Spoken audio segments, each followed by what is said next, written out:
ನಮಸ್ಕಾರ ಸ್ನೇಹಿತರೆ, ಎಲ್ಲರಿಗೂ ಸ್ಟಡಿ ಡೇಸ್ ಕನ್ನಡ ಯೂಟ್ಯೂಬ್ ಚಾನಲ್ಗೆ ಸ್ವಾಗತ. ಸ್ನೇಹಿತರನ್ನ ಇವತ್ತಿನ ವಿಡಿಯೋದಲ್ಲಿ ಡಿಸೆಂಬರ್ 17, 18 ಮತ್ತು 19ರ ಒಂದು ಕರೆಂಟ್ ಅಫೇರ್ಸ್ ಸ್ಟಾರ್ಟ್ ಮಾಡೋಕ್ಕಿಂತ ಮುಂಚಿತವಾಗಿ ಯಾರಾದರೂ ನಮ್ಮ ಚಾನಲ್ಗೆ ಸಬ್ಸ್ಕ್ರೈಬ್ ಆಗಿಲ್ಲ ಅಂದರೆ ಚಾನಲ್ನ ಸಬ್ಸ್ಕ್ರೈಬ್ ಮಾಡಿ, ಶೇರ್ ಮಾಡಿ, ಲೈಕ್ ಮಾಡಿ ಮತ್ತು ಬೆಲ್ ಐಕನ್ನ ಕ್ಲಿಕ್ ಮಾಡಿ. ಬಿಕಾಸ್ ನಾವು ವಿಡಿಯೋ ಅಪ್ಲೋಡ್ ಮಾಡಿದಾಗ ನಿಮಗೆ ಬೇಗನೆ ನೋಟಿಫಿಕೇಶನ್ ಬರುತ್ತೆ. ಒಳ್ಳೆಯ ಜೋಶೊಂದಿಗೆ ಕರೆಂಟ್ ಅಫೇರ್ಸ್ ಸ್ಟಾರ್ಟ್ ಮಾಡೋಣ. ನೋಡಿ, ಮೊದಲನೇ ಪ್ರಶ್ನೆ ಅಂತ ಕೇಳಿದೆ ನೋಡಿ, ಆಕಾಶ ಕ್ಷಿಪಣಿಯು ಭೂಮಿಯಿಂದ ಡ್ಯಾಶ್ಗೆ ಚಿಮ್ಮುವ ಕ್ಷಿಪಣಿಯಾಗಿದೆ ಅಂತ ಪ್ರಶ್ನೆಯನ್ನು ಕೇಳಿದ್ದಾರೆ. ಇದಕ್ಕೆ ಸರಿಯಾಗಿರ್ತಕ್ಕಂಥ ಉತ್ತರ ಯಾವುದಂದ್ರೆ ಇದಕ್ಕೆ ಎರಡನೇ ಆಪ್ಷನ್ನು, ಭೂಮಿಯಿಂದ ಆಕಾಶಕ್ಕೆ ಚಿಮ್ಮುವ ಒಂದು ಕ್ಷಿಪಣಿಯಾಗಿದೆ. ಅರ್ಥ ಆಯ್ತಾ? ಬಹಳ ಇಂಪಾರ್ಟೆಂಟ್ ಆಗಿರ್ತಕ್ಕಂಥ ಪ್ರಶ್ನೆ ಮತ್ತು ಬಹಳ ಇಂಪಾರ್ಟೆಂಟ್ ಆಗಿರ್ತಕ್ಕಂಥ ಟಾಪಿಕ್. ನಿಮಗೆ ಸೈನ್ಸ್ ಅಂಡ್ ಟೆಕ್ನಾಲಜಿ ವಿಭಾಗದಲ್ಲಿ this question is very important. ಅರ್ಥ ಆಯ್ತಾ? ಏನಂದ್ರೆ ಆಕಾಶ ಅಂತಕ್ಕಂಥ ಒಂದು missile system. It is one of the missile system ಅಂತ ಹೇಳ್ತೀವಿ. ಸೊ ಈ ಮಿಸೈಲ್ ಸಿಸ್ಟಮ್ಮು ಯಾವ ಥರ ಒಂದು ಉಡಾವಣೆ ಮಾಡತ್ತಂದ್ರೆ ಇದೇನು ಮಾಡ್ತಾರಂದ್ರೆ ಭೂಮಿಯಿಂದ ಏನು ಮಾಡ್ತಾರಂದ್ರೆ ಉಡಾವಣೆ ಮಾಡ್ತಾರ, ತದನಂತರದಲ್ಲಿ ಆಕಾಶಕ್ಕೆ ಹಾರತ್ತೆ. ಇಟ್ ಮೀನ್ಸ್ ದ್ಯಾಟ್ ಅದರ ಅರ್ಥ ಏನಂದ್ರೆ ಭೂಮಿ ಮೇಲಿಂದ ಲಾಂಚ್ ಮಾಡಿಬಿಟ್ಟು ನಾವು ಏರಲ್ಲಿ ಇರ್ತಕ್ಕಂಥ ಯಾವುದೇ ಒಂದು ಟಾರ್ಗೆಟ್ಸ್ಗಳನ್ನು ಏನು ಮಾಡ್ಬೋದು, ಉಳಿಸ್ಬೋದು. ಆಕಾಶದಲ್ಲಿ ಇರ್ತಕ್ಕಂಥ ಟಾರ್ಗೆಟ್ಸ್ಗಳನ್ನು ಉಳಿಸ್ಬೋದು. ಇದರ ಮುಖಾಂತರ ಆಕಾಶ ಮಿಸೈಲ್ ಸಿಸ್ಟಮ್ ಮುಖಾಂತರ. ಸೊ ಇದರಲ್ಲಿ ಮತ್ತೆ ಏನಿದಾವೆ ಅಂದರೆ ವೇರಿಯಂಟ್ಸ್ಗಳಿದಾವೆ. ಆಕಾಶ ಪ್ರೈಮ್ ಅಂತ ಒಂದಿದೆ, ತದನಂತರದಲ್ಲಿ ಆಕಾಶ NG ಅಂತ ಒಂದಿದೆ. ಗೊತ್ತಿರಬೇಕು ಇವೆಲ್ಲ, Akash prime, Akash NG and just Akash. These are the variants of the Akash missile system ಅಂತ ನಾವು ಹೇಳ್ತೀವಿ. ನೋಡಿ, ಇದರ ಬಗ್ಗೆ ಡಿಸ್ಕಷನ್ ಮಾಡ್ತಾ ಹೋಗೋಣ. ಒಂದೇ ಬಾರಿಗೆ 4 ಗುರಿಗಳನ್ನು ಮುಟ್ಟಿ ನಾಶಪಡಿಸುವಂತ ದೇಶೀಯ ನಿರ್ಮಿತ ಅತ್ಯಾಧುನಿಕ ಕ್ಷಿಪಣಿ ವ್ಯವಸ್ಥೆಯಾದ ಆಕಾಶ್ ಏರ್ ಡಿಫೆನ್ಸ್ ಮಿಸೈಲ್ ಸಶಸ್ತ್ರದ ಪ್ರದರ್ಶನ ಇತ್ತೀಚೆಗೆ ಯಶಸ್ವಿಯಾಗಿ ನೆರವೇರಿಸಲಾಗಿದೆ. ಅರ್ಥ ಆಯ್ತಾ? ಎಟ್ ಎ ಟೈಮು 4 ಗುರಿಗಳನ್ನು ಹೊಡೆದುರುಳಿಸುವ ಸಾಮರ್ಥ್ಯವನ್ನು ಹೊಂದಿರತಕ್ಕಂಥ ಮತ್ತು ತದನಂತರದಲ್ಲಿ ಅದರಲ್ಲಿ ಅತ್ಯಾಧುನಿಕ ಕ್ಷಿಪಣಿ ವ್ಯವಸ್ಥೆಯನ್ನು ಅಳವಡಿಸಿಕೊಂಡಿರ್ತಕ್ಕಂಥ Akash air defence missile system ಅನ್ನ ಇತ್ತೀಚೆಗೆ ಏನು ಮಾಡಲಾಗಿದೆ, ಯಶಸ್ವಿಯಾಗಿ ಪ್ರದರ್ಶನವನ್ನು ಮಾಡಲಾಗಿದೆ. ಆಕಾಶ ಮಾರ್ಗದಲ್ಲಿನ ಮಾನವರಹಿತ ಡ್ರೋನ್ ಕ್ಷಿಪಣಿ ದಾಳಿಗಳನ್ನು ಸಮರ್ಥವಾಗಿ ನಾಶಪಡಿಸುವಂತ ಅತ್ಯಾಧುನಿಕ ಕ್ಷಿಪಣಿ ವ್ಯವಸ್ಥೆ ಇದಾಗಿದೆ. ಅರ್ಥ ಆಯ್ತಾ? ಈಗ ಯಾವುದೇ ಒಂದು ಅಪೋಸಿಟ್ ಕಂಟ್ರಿದು ಯಾವುದೇ ಒಂದು ಅದು ಡ್ರೋನ್ಗಳು ಅಟ್ಯಾಕ್ಸ್ ಅದು that is may be in the form of ಡ್ರೋನರ್ ಆಗಿರ್ಬೋದು, that is may be in the form of ಕ್ಷಿಪಣಿ ಆಗಿರ್ಬೋದು. ಈ ಥರ ಟಾರ್ಗೆಟ್ಸ್ಗಳು ಬರ್ತಿತ್ತಂದ್ರೆ ಸೊ ಅದಕ್ಕೆ ಆಕಾಶದಲ್ಲೇ ಹೊಡೆದುರುಳಿಸುವ ಒಂದು ಸಾಮರ್ಥ್ಯವನ್ನು ಹೊಂದಿರತಕ್ಕಂಥ ಯಾವುದಂದ್ರೆ ಆಕಾಶ್ ಮಿಸೈಲ್ ಸಿಸ್ಟಮ್ ಹೊಂದಿದೆ ಅಂತಕ್ಕಂಥದ್ದು ಹೇಳ್ತಾ ಇದ್ದಾರೆ. ಆಕಾಶ ಮಾರ್ಗದಲ್ಲಿನ ಒಂದು ಶತ್ರು ಸೇನೆ ಯಾಂತ್ರೀಕೃತ ದಾಳಿಯನ್ನ ಸಮರ್ಥವಾಗಿ ಎದುರಿಸುವ ಶಕ್ತಿಯು ಈ ಆಕಾಶ್ ಮಿಸೈಲ್ ಸಿಸ್ಟಮ್ಗೆ ಇದೆ ಅಂತಕ್ಕಂಥದ್ದು ತಮ್ಮ ತಲೆಯಲ್ಲಿ ಇರಬೇಕು. ಇನ್ನು ಇದನ್ನ ಭಾರತೀಯ ವಾಯುಪಡೆ ಯಾವುದಂದ್ರೆ ಸೂರ್ಯಲಂಕಾ ಏರ್ಫೋರ್ಸ್ ಸ್ಟೇಷನ್ನಲ್ಲಿ ಹಮ್ಮಿಕೊಂಡಿದ್ದ ಆಕಾಶ ಶಕ್ತಿ 2023 ಸಶಸ್ತ್ರ ಪ್ರದರ್ಶನದಲ್ಲಿ ಆಕಾಶ ಕ್ಷಿಪಣಿ ವ್ಯವಸ್ಥೆಯನ್ನು ಯಶಸ್ವಿಯಾಗಿ ಪ್ರದರ್ಶಿಸಲಾಗಿದೆ. ಅರ್ಥಾತ್ ಆಕಾಶ ಶಕ್ತಿ 2023 ಅಂತಕ್ಕಂಥ ಒಂದು ಸಶಸ್ತ್ರ ಪ್ರದರ್ಶನವನ್ನು ಹಾಕಿಕೊಳ್ಳಲಾಗಿತ್ತು. ಸೊ ಆ ಪ್ರದರ್ಶನದಲ್ಲಿ ಯಶಸ್ವಿಯಾಗಿ ಇದರ ಬಗ್ಗೆ ಪ್ರದರ್ಶನವನ್ನು ಮಾಡಲಾಗಿದೆ. ಆಕಾಶ ಕ್ಷಿಪಣಿ ವ್ಯವಸ್ಥೆ ಬಹಳ ವಿಶೇಷ ಎನ್ನುವಂಥ ಒಂದು ಸಾಮರ್ಥ್ಯವನ್ನು ಹೊಂದಿದೆ. ಭಾರತೀಯ ರಕ್ಷಣಾ ಸಂಶೋಧನಾ ಸಂಸ್ಥೆ ದಟ್ ಇಸ್ DRDO ಏನು ಮಾಡಿದೆ, ಇದನ್ನು ಅಭಿವೃದ್ಧಿಪಡಿಸಿದೆ. ಅರ್ಥಾತ್ ಅಭಿವೃದ್ಧಿಪಡಿಸಿದವರು ಯಾರು, ಯಾವ ವಿಧದ ಕ್ಷಿಪಣಿಯಾಗಿದೆ, ಇತ್ತೀಚೆಗೆ ಯಾಕೆ ನ್ಯೂಸಲ್ಲಿ ಇತ್ತು, this much you have to remember. ಇಲ್ಲಿವರೆಗೆ ಏನು ಹೇಳಿದ್ರೆ ಇಷ್ಟು ಗೊತ್ತಿರಬೇಕು. ಇನ್ನು ತದನಂತರದಲ್ಲಿ ಇಲ್ಲಿ ಏನಂದ್ರೆ ಈ ಒಂದು ಆಕಾಶ ಕ್ಷಿಪಣಿ ಬಗ್ಗೆ ನಾವು ತಿಳ್ಕೊಳ್ಳೋದು ಇಂಪಾರ್ಟೆಂಟ್. ಅರ್ಥ ಆಯ್ತಾ? ಆಕಾಶ್ ಮಿಸೈಲ್ ಸಿಸ್ಟಮ್ ಬಗ್ಗೆ ನಾವೇನು ಮಾಡ್ಕೊಂಡು ಈಗ ತಿಳ್ಕೊಳ್ಳೋಣ. ನೋಡಿ, ಇದು ನೆಲದಿಂದ ಆಕಾಶಕ್ಕೆ, ಅರ್ಥ ಆಯ್ತಾ, ನೆಲದಿಂದ ಆಕಾಶಕ್ಕೆ ಅಥವಾ ಭೂಮಿಯಿಂದ ಆಕಾಶಕ್ಕೆ ಹಾರುವ ಬಲಶಾಲಿ ಕ್ಷಿಪಣಿ ವ್ಯವಸ್ಥೆಯಾಗಿದೆ. It is one of the missile system. ನೀವು ಪ್ರಶ್ನೆ ಕೇಳ್ತಾರ, ಯಾಕೆ ಇತ್ತೀಚೆಗೆ ಸುದ್ದಿಯಲ್ಲಿದ್ದ ಆಕಾಶ್ 1 ಅಂತ ಪ್ರಶ್ನೆ ಕೇಳ್ತಾರ.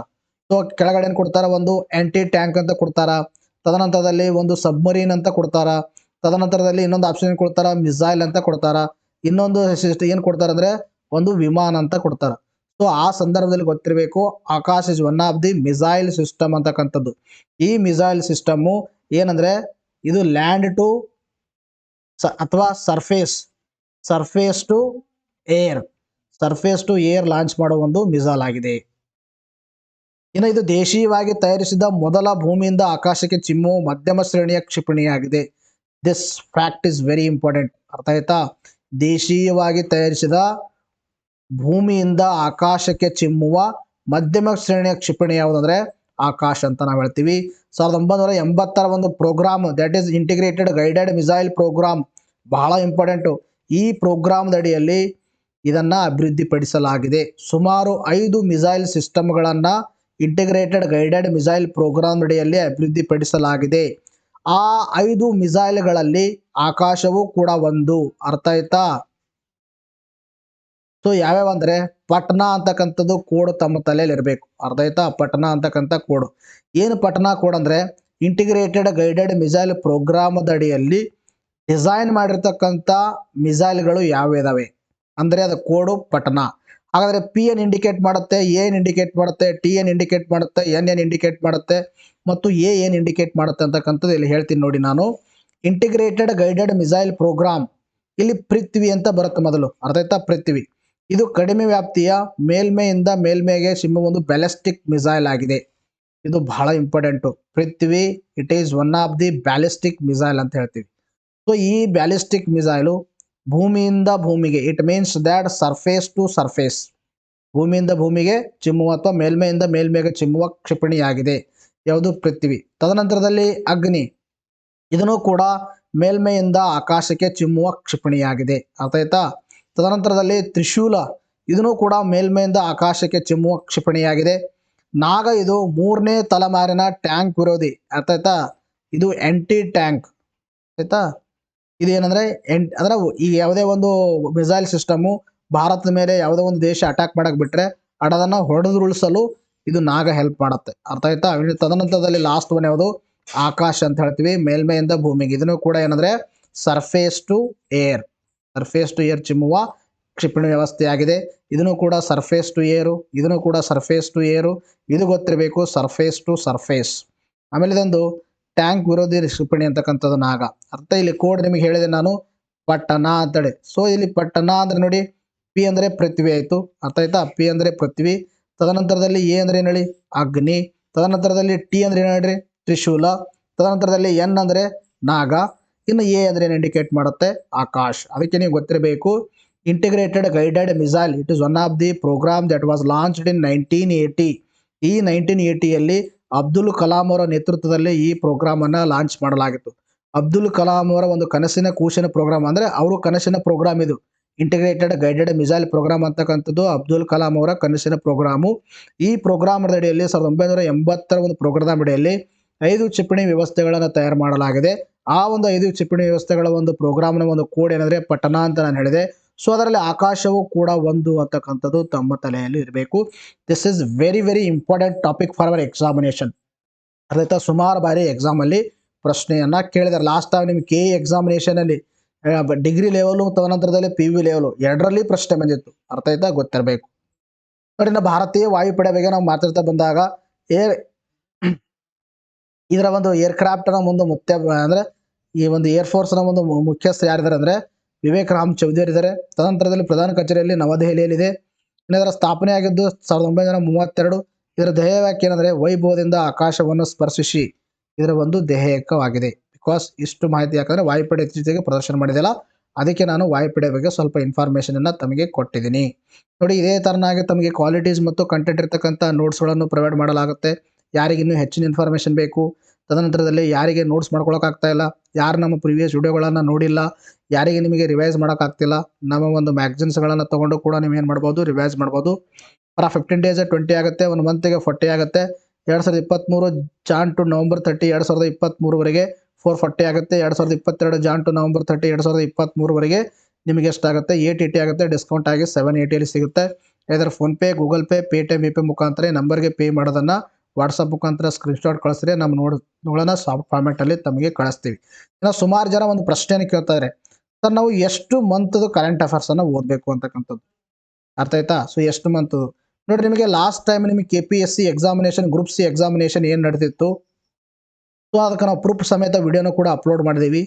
ಸೊ ಆ ಪ್ರೂಫಿಂದ ವಿಡಿಯೋದಿಂದ ನಮಗೆ ಏನು ಗೊತ್ತಾಗ್ತದೆ ಅಂದರೆ, ನೀವು ಏನಾದರೂ KPSC ಎಕ್ಸಾಮಿನೇಷನ್ಗೆ ಪ್ರಿಪರೇಷನ್ ಮಾಡ್ತಾ ಇದ್ರೆ you have to read approximately 195 ಅಥವಾ 1.5 ವರ್ಷದ ಕರೆಂಟ್ ಅಫೇರ್ಸನ್ನು ನೀವು ಓದಲೇಬೇಕು.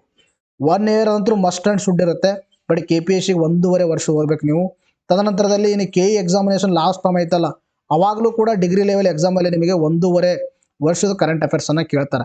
ಸೊ ಅದಕ್ಕೆ ಏನಂದರೆ ನನ್ನ ಸಜೆಷನ್ನು, ಯಾರು ನೀವು ಡಿಗ್ರಿ ಲೆವೆಲ್ ಎಕ್ಸಾಮಿನೇಷನ್ನ ಫೇಸ್ ಮಾಡ್ತಾ ಇದ್ದೀರಿ, don't take a chance. You have to read 1.5 year current affairs ಅಂತ ನೀವು ಓದಲೇಬೇಕು. ಬಿಕಾಸ್ ಎಕ್ಸಾಮಲ್ಲಿ ಆ ಕ್ವಶನ್ ಬಂತು, ಈ ಕ್ವಶನ್ ಬಂತು, ಅವಾಗ ನಾವು ಥಿಂಕ್ ಮಾಡಿದ್ರೆ ಏನೂ ಸಿಗಲ್ಲ. ಅವಾಗ ಸಮಯ ಇದ್ದಾಗ ಮಾತ್ರ ಅದನ್ನು ಓದ್ಕೊಂಡು ಹೋದರೆ ಯು ಹ್ಯಾವ್ ಟು ಬೆಸ್ಟ್ ಅಂತ ನಾವು ಹೇಳ್ಬೋದು. ನೋಡಿ, ನೆಕ್ಸ್ಟ್ ಪ್ರಶ್ನೆ ಕೇಳಿದ್ರೆ, ಇತ್ತೀಚೆಗೆ ವಿಶ್ವದ ಅತಿ ದೊಡ್ಡ ಕಟ್ಟಡ ಸಂಕೀರ್ಣವನ್ನು ಯಾವ ನಗರದಲ್ಲಿ ಉದ್ಘಾಟಿಸಲಾಗಿದೆ ಅಂತ ಪ್ರಶ್ನೆಯನ್ನು ಕೇಳಿದ್ದಾರೆ. ಅದಕ್ಕೆ ಸರಿಯಾಗಿರ್ತಕ್ಕಂಥ ಉತ್ತರ ಅಂದರೆ ದಟ್ ಇಸ್ ಮೊದಲನೇ ಆಪ್ಷನ್ನು ಸೂರತ್. ಇದಕ್ಕೆ ಸರಿಯಾಗಿರ್ತಕ್ಕಂಥ ಉತ್ತರ. ನೋಡಿ, ನಿಮಗೆ PC ಎಕ್ಸಾಮಿನೇಷನ್ನು, ತದನಂತರದಲ್ಲಿ KSP, ಸಾಮಾನ್ಯವಾಗಿ KSP, ತದನಂತರದಲ್ಲಿ ನಿಮ್ಮ KE ಎಕ್ಸಾಮಿನೇಷನಲ್ಲಿ ಈ ಥರ ಪ್ರಶ್ನೆಗಳು ಸರ್ವೇ ಸಾಮಾನ್ಯವಾಗಿ ಇರ್ತಾವೆ, ಗೊತ್ತಿರಬೇಕು. ವಿಶ್ವದ ಅತಿ ದೊಡ್ಡ ಕಟ್ಟಡ ಸಂಕೀರ್ಣ ಅಥವಾ ವಿಶ್ವದ ಅತಿ ದೊಡ್ಡ ಕಾರ್ಪೊರೇಟ್ ಕಚೇರಿಯನ್ನು ಯಾವ ನಗರದಲ್ಲಿ ಉದ್ಘಾಟಿಸಲಾಗಿದೆ ಅಂದರೆ that is Surat. Where is Surat? Surat in Gujarat. ಅರ್ಥ ಆಯ್ತಾ? ಇಷ್ಟು ಮಾಹಿತಿ ಗೊತ್ತಿರಬೇಕು. ಸೊ ಇದ್ರ ಬಗ್ಗೆ ನೋಡೋಣ ಇನ್ನೂ ಏನು ಇನ್ಫಾರ್ಮೇಷನ್ ಕೊಟ್ಟಿದ್ದಾರೆ ಅಂತಕ್ಕಂಥದ್ದು. ವಿಶ್ವದ ಅತಿ ದೊಡ್ಡ ಕಚೇರಿ ಅಥವಾ ವಾಣಿಜ್ಯ ಸಂಕೀರ್ಣ ಸೂರತ್ ಡೈಮಂಡ್ ಬೋರ್ಸ್ ಕಟ್ಟಡಗಳ ಸಮುಚ್ಚಯವನ್ನು ಪ್ರಧಾನಿ ನರೇಂದ್ರ ಮೋದಿ ಗುಜರಾತ್ನಲ್ಲಿ ಉದ್ಘಾಟಿಸಿದ್ದಾರೆ. ಎಕ್ಸಾಮಲ್ಲಿ ನಿಮಗೆ ಕೇಳಬಹುದು, ಸೂರತ್ ಡೈಮಂಡ್ ಬೋರ್ಸ್ ಕಟ್ಟಡಗಳ ಸಮುಚ್ಚಯ ಅರ್ಥ ಆಯ್ತಾ, ಯಾವುದು ಅಂದರೆ ವಿಶ್ವದ ಅತಿ ದೊಡ್ಡ ಸಂಕೀರ್ಣ ಯಾವುದು ಅಂತ ಕೊಟ್ಟು ಇದು ಆಪ್ಷನ್ ಕೊಡಬಹುದು. ಅಥವಾ ನೀವು ವಿಶ್ವದ ಅತಿ ದೊಡ್ಡ ಕಚೇರಿ ಅಂತ ಪ್ರಶ್ನೆ ಕೇಳಬಹುದು, ಅಥವಾ ವಿಶ್ವದ ಅತಿ ದೊಡ್ಡ ವಾಣಿಜ್ಯ ಸಂಕೀರ್ಣವನ್ನು ಎಲ್ಲಿ ಉದ್ಘಾಟನೆ ಮಾಡಲಾಗಿದೆ ಅಂತ ಕೇಳಬಹುದು. 3 ವಿಧದಲ್ಲಿ ಪ್ರಶ್ನೆಯನ್ನು ಕೇಳಬಹುದು. ಸೊ ಎಲ್ಲದಕ್ಕೂ ಆನ್ಸರ್ ಒಂದೇ ಇರುತ್ತೆ, ಅದು ಯಾವುದು? ಸೂರತ್. ಸೂರತ್ ಡೈಮಂಡ್ ಬೋರ್ಸ್ ಎಂಬ ವಿಶ್ವದ ಬೃಹತ್ ಕಾರ್ಪೊರೇಟ್ ಕಚೇರಿಯನ್ನು ಸೂರತ್ನ ಒಂದು ಖಾಜೋದಾ ಪ್ರದೇಶದಲ್ಲಿ ಇದನ್ನು ನಿರ್ಮಿಸಲಾಗಿದೆ. ಸೂರತ್ನಲ್ಲಿ ಇದನ್ನು ನಿರ್ಮಿಸಲಾಗಿದೆ. ಯಾವುದು? ಸೂರತ್ ಡೈಮಂಡ್ ಬೋರ್ಸ್ ಅಂತಕ್ಕಂಥದ್ದು. It is the world biggest ಏನಂತ ಕರಿತೀವಿ ನಾವು? ಕಮರ್ಷಿಯಲ್ ಕಾಂಪ್ಲೆಕ್ಸ್ ಅಂತ ನಾವು ಹೇಳ್ತೀವಿ. ಇದು ರಾಜ್ಯ ಮತ್ತು ದೇಶದ ಆರ್ಥಿಕ ಅಭಿವೃದ್ಧಿಗೆ ಹೊಸ ಕೊಡುಗೆಯನ್ನು ನೀಡಲಿದೆ. ಇನ್ಫ್ರಾಸ್ಟ್ರಕ್ಚರ್ ಇದ್ದರೆ ಅಫ್ಕೋರ್ಸ್ ರಾಜ್ಯಕ್ಕೂ ಕೊಡುಗೆ ನೀಡುತ್ತೆ, ದೇಶಕ್ಕೂ ಕೂಡ ಕೊಡುಗೆ ನೀಡುತ್ತೆ. ಬ್ರುಟಾಲಿಸ್ಟ್ ವಾಸ್ತುಶಿಲ್ಪ ಶೈಲಿಯಲ್ಲಿ ಈ ಸಮುಚ್ಚಯವನ್ನು ನಿರ್ಮಿಸಲಾಗಿದೆ. This is very important. ಯಾವ ಒಂದು ಶೈಲಿಯಲ್ಲಿ ಇದನ್ನು ನಿರ್ಮಾಣ ಮಾಡಲಾಗಿದೆ ಅಂತಕ್ಕಂಥದ್ದು. ಇದು 20ಕ್ಕೂ ಅಧಿಕ ಮಹಡಿಗಳನ್ನು ಒಳಗೊಂಡಿರುವ 20ಕ್ಕೂ ಅಧಿಕ ಬೃಹತ್ ಕಟ್ಟಡಗಳ ಒಂದು ಸಮುಚ್ಚಯವಾಗಿದೆ. ಇದು ಸುಮಾರು 4,500 ವಜ್ರ ವ್ಯಾಪಾರ ಕಚೇರಿಗಳನ್ನು ಸಾಮರ್ಥ್ಯವನ್ನು ಸಮುಚ್ಚಯ ಹೊಂದಿದೆ. ಅಂದರೆ almost all Gujarat is famous for diamond. ಅರ್ಥ ಆಯ್ತಾ? ಡೈಮಂಡ್ ಏನಂದರೆ ಡೈಮಂಡ್ ಇಂಡಸ್ಟ್ರಿಗೆ ಗುಜರಾತ್ ಫೇಮಸ್ ಇದೆ. ಸೊ ಮೋರ್ ಪರ್ಟಿಕ್ಯುಲರ್ ಅಂದರೆ ಸೂರತ್ ಅಂತಕ್ಕಂಥ ಭಾಳ ಫೇಮಸ್ ಇದೆ. ಸೊ ಅದರ ಒಂದು ಅಡ್ವಾಂಟೇಜನ್ನು ತೊಗೊಂಡ್ಬಿಟ್ಟು ಏನು ಮಾಡಲಾಗಿದೆ ಅಂದರೆ ಅಲ್ಲಿ ಒಂದು ಹ್ಯೂಜ್ ಒಂದು ಇನ್ಫ್ರಾಸ್ಟ್ರಕ್ಚರನ್ನು ಬಿಲ್ಟ್ ಮಾಡಲಾಗಿದೆ. ಸೊ ಆ ಒಂದು ಹ್ಯೂಜ್ ಇನ್ಫ್ರಾಸ್ಟ್ರಕ್ಚರ್ ಏನು ಹೆಸರಲಾಗಿದೆ? ಸೂರತ್ ಡೈಮಂಡ್ ಬೋರ್ಸ್ ಅಂತ ಹೇಳಲಾಗಿದೆ. So it is one of the peculiar feature ಅಥವಾ one of the unique feature ಏನಂದರೆ it is a world biggest commercial complex ಅಂತ ನಾವು ಹೇಳ್ತೀವಿ. ಇಷ್ಟು ಮಾಹಿತಿ ತಮ್ಮ ತಲೆಯಲ್ಲಿ ಇರಬೇಕು. ಇನ್ನು ವಿಶ್ವದ ಅತಿ ದೊಡ್ಡ ಕಚೇರಿ ಸಂಕೀರ್ಣ ಎನಿಸಿಕೊಂಡಿರುವ ಅಮೆರಿಕದ ಪೆಂಟಗನ್ ಈಗ 2ನೇ ಸ್ಥಾನದಲ್ಲಿದೆ. ನೋಡಿ, ಇದನ್ನು ಕೂಡ ಗೊತ್ತಿರಬೇಕು. ಮೊದಲು ಯಾವುದಿತ್ತು? ಅಮೆರಿಕದ ಪೆಂಟಗನ್ ಇತ್ತು. ಬಟ್ ಈ ಒಂದು ಅಮೆರಿಕದ ಪೆಂಟಗನ್ಗೆ ಈ ಒಂದು ಸೂರತ್ ಡೈಮಂಡ್ ಬೋರ್ಸ್ ತಯಾರಾದರೆ ಇದು ಏನಂದರೆ ಇದಕ್ಕೆ ಹಿಂದೆ ಹಾಕಲಿದೆ. ಫಸ್ಟ್ ಸ್ಥಾನಕ್ಕೆ ಸೂರತ್ ಡೈಮಂಡ್ ಬೋರ್ಸ್ ಬರಲಿದೆ. ಅಮೆರಿಕದ ಮಿಚಿಗನ್ನಲ್ಲಿರುವ Chrysler world headquarters and technology centre 3ನೇ ಅತಿ ದೊಡ್ಡ ಕಚೇರಿಯಾಗಿದೆ. ಅರ್ಥ ಆಯ್ತಾ? ನಿಮ್ಗೆ ಗೊತ್ತಿರಬೇಕು. 1, 2, 3 ಅಂತಕ್ಕಂಥದ್ದು. ಮೊದಲನೇದು ಯಾವುದಿದೆ? ಸೂರತ್ ಡೈಮಂಡ್ ಬೋರ್ಸು. ತದನಂತರದಲ್ಲಿ ಯಾವುದು? 2ನೇದು ಪೆಂಟಗಾನು. 3ನೇದು ಯಾವುದು ಅಂದರೆ ಇಲ್ಲಿ ಕೊಟ್ಟಿದ್ದಾರೆ ನೋಡಿ, Chrysler's world headquarters and technology centre that is also located in the America, that is Michigan ಸಿಟಿಯಲ್ಲಿ. ಇಷ್ಟು ಮಾಹಿತಿ ತಮ್ಮ ತಲೆಯಲ್ಲಿ ಅಚ್ಚಳವಾಗಿ ಉಳಿಬೇಕು. ನೋಡಿ, ನೆಕ್ಸ್ಟ್ ಕೇಳಿದ್ರೆ ಭಾರತ ಸಂವಿಧಾನವು ಕೆಳಗಿನ ಎಷ್ಟು ವಿಧದ ಅಲ್ಪಸಂಖ್ಯಾತರನ್ನ ಗುರುತಿಸಿದೆ? ಇದು ಬಹಳ ಇಂಪಾರ್ಟೆಂಟು. ಅರ್ಥ ಆಯ್ತಾ? ಈ ಪ್ರಶ್ನೆ ಬಹಳ ಇಂಪಾರ್ಟೆಂಟು. ಆಲ್ರೆಡಿ ಇದನ್ನು UPSC ಎಲ್ಲಿ ಪ್ರಶ್ನೆ ಕೇಳಿದರೆ, UPSC ಒಂದು IAS ಪರೀಕ್ಷೆ ನಡೆಯುತ್ತೆ, IAS ಮತ್ತು IPS ಪರೀಕ್ಷೆಗಳು. ಸೊ UPSC ಪರೀಕ್ಷೆಯಲ್ಲಿ ನಿಮಗೆ ಪ್ರಿಲಿಮ್ಸಲ್ಲಿ ಈ ಪ್ರಶ್ನೆಯನ್ನು ಕೇಳಿದರೆ ಸೇಮ್ ಪ್ರಶ್ನೆ. ಪ್ರಶ್ನೆ ಅಂದರೆ ಅಲ್ಪಸಂಖ್ಯಾತರ ಮೇಲೆ ಎಷ್ಟು ವಿಧದ ಅಲ್ಪಸಂಖ್ಯಾತರಂತ ಹಿಂಗೆ ಕೇಳಿಲ್ಲ, ಬಟ್ ಕೆಳಗಿನಗಳಲ್ಲಿ ಯಾವ ಒಂದು ವಿಧದ ಅಲ್ಪಸಂಖ್ಯಾತರನ್ನ ಭಾರತ ಸಂವಿಧಾನದಲ್ಲಿ ಉಲ್ಲೇಖವಿದೆ ಅಂತ ಕೇಳಿದ್ದಾರೆ. ಸೊ ಅದಕ್ಕೆ ಸರಿಯಾಗಿರ್ತಕ್ಕಂಥ ಉತ್ತರ ಯಾವುದಂದರೆ ದಟ್ ಈಸ್ 2ನೇ ಆಪ್ಷನ್ನು. 2ನೇದಕ್ಕೆ ಸರಿಯಾಗಿರ್ತಕ್ಕಂಥ ಉತ್ತರ ಅಂದರೆ ಭಾರತ ಸಂವಿಧಾನದಲ್ಲಿ more particularly concerning about the 29 article and 30ನೇ ಆರ್ಟಿಕಲ್ಲು, ಈ 29 ಮತ್ತು 30ನೇ ಆರ್ಟಿಕಲ್ಲು ಅವೆರಡು ಎದಕ್ಕೆ ಸಂಬಂಧಪಟ್ಟಿವೆ ಅಂದರೆ ಮೈನಾರಿಟಿಗಳಿಗೆ ಸಂಬಂಧಪಟ್ಟಿವೆ. ಅರ್ಥ ಆಯ್ತಾ?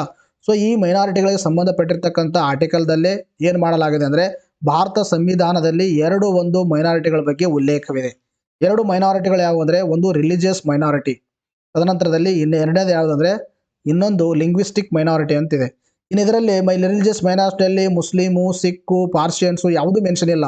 ಜಸ್ಟ್ 2 ವಿಧದ ಮೈನಾರಿಟಿ ಮಾತ್ರ ಮೆನ್ಷನ್ ಇದೆ. That is religious minority, another one is the linguistic minority. This is very important.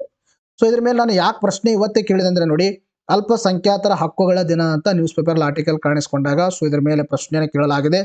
So ಇದರಲ್ಲಿ ಅಲ್ಪಸಂಖ್ಯಾತರ ದಿನವನ್ನ ಯಾವಾಗ ಆಚರಣೆ ಮಾಡ್ತೀವಿ, ಈ ಅಲ್ಪಸಂಖ್ಯಾತರಂತೂ ಯಾರು ಘೋಷಣೆ ಮಾಡ್ತಾರ, ಅಲ್ಪಸಂಖ್ಯಾತರಿಗಿರ್ತಕ್ಕಂಥ ಯಾವ್ದಾದ್ರು ಒಂದು ಸಂಸ್ಥೆ ಇದೆಯೇನು, ತದನಂತರದಲ್ಲಿ ಭಾರತದಲ್ಲಿ ಈ ಒಂದು ಮೈನಾರಿಟಿ ಸ್ಟೇಟಸ್ ಯಾವ ತರ ಇದೆ, ಇನ್ನು 29ನೇ ಮತ್ತು 30ನೇ ವಿಧಿ ಏನು ಹೇಳುತ್ತೆ, ಇವೆಲ್ಲರ ಬಗ್ಗೆ ಸಂಪೂರ್ಣವಾಗಿ ನಾವು ಡಿಸ್ಕಷನ್ ಮಾಡೋಣ.